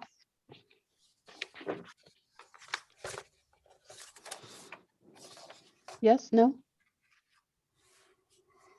Can we get some feedback from Bob as well too? Because I Okay. feel like he needs to be a part of this conversation. I don't want to leave him out. Lynn, will you Okay. follow up with Bob? I will. All right, thank you. And then just email us and let us know what's going on. Any other questions? All right, thank you for that. Item J, board corner, board members. This is a discussion item. This one, I just kind of wanted to let you all know that I sent out a list of questions from Stephen this afternoon to all of you. And he was thinking this would be something nice for the June edition of the newsletter, kind of getting to know your board members a little better. And I think he's requested that you pick 2 of the questions out of the list he sent. Each of you answer those questions and then send them back to me. And that will be the board's corner, in the board's corner for June, ending the Okay. school year. What is our timeline looking like? I would say if you could have those back to me by Monday, that would Monday. be, well, Monday's a holiday, so let's go with Tuesday. Tuesday. Board members, can you all do that? Look at the questions, select 2, answer them, and send Lynn the email before or by Tuesday, I believe that would be June 1st. June 1st. Yes. Okay. Any other questions? What is the plan after June for our board corner? I don't know the answer to that right now. I do know that I think Stephen will continue to do a newsletter for July and August, but it may be more information on how the district's getting ready for the new school year and whatever else information that Mr. Wallen may want to share out with the community. That would just be another avenue for him to be able to do that. Okay. So are we including a board corner then for July and most likely one for August, but I just want to know about July. Take the month off. We need a Good. break. I like that. I say that because you know, administrators will be submitting a board report to the board for the month of June, but July and August they do not. Okay. They will resume that again in September. So I don't know. Do you have any thoughts on that, Mr. Wallen? No, that sounds fine. Sounds great. Well, board members, we only have one board corner to do, and that's our homework for the weekend. So make sure you get it submitted by Tuesday. And we're taking a break in July, and we're going to hit the ground running in August, right? Okay. Any other questions? All right. Item 3, adjournment. Do I have a motion? Do we have a motion to adjourn this meeting? I make meeting. Okay, Dee. Second. I'll second. Thank you, Sandra. All in favor, say aye. Aye. Aye. All right, we are adjourning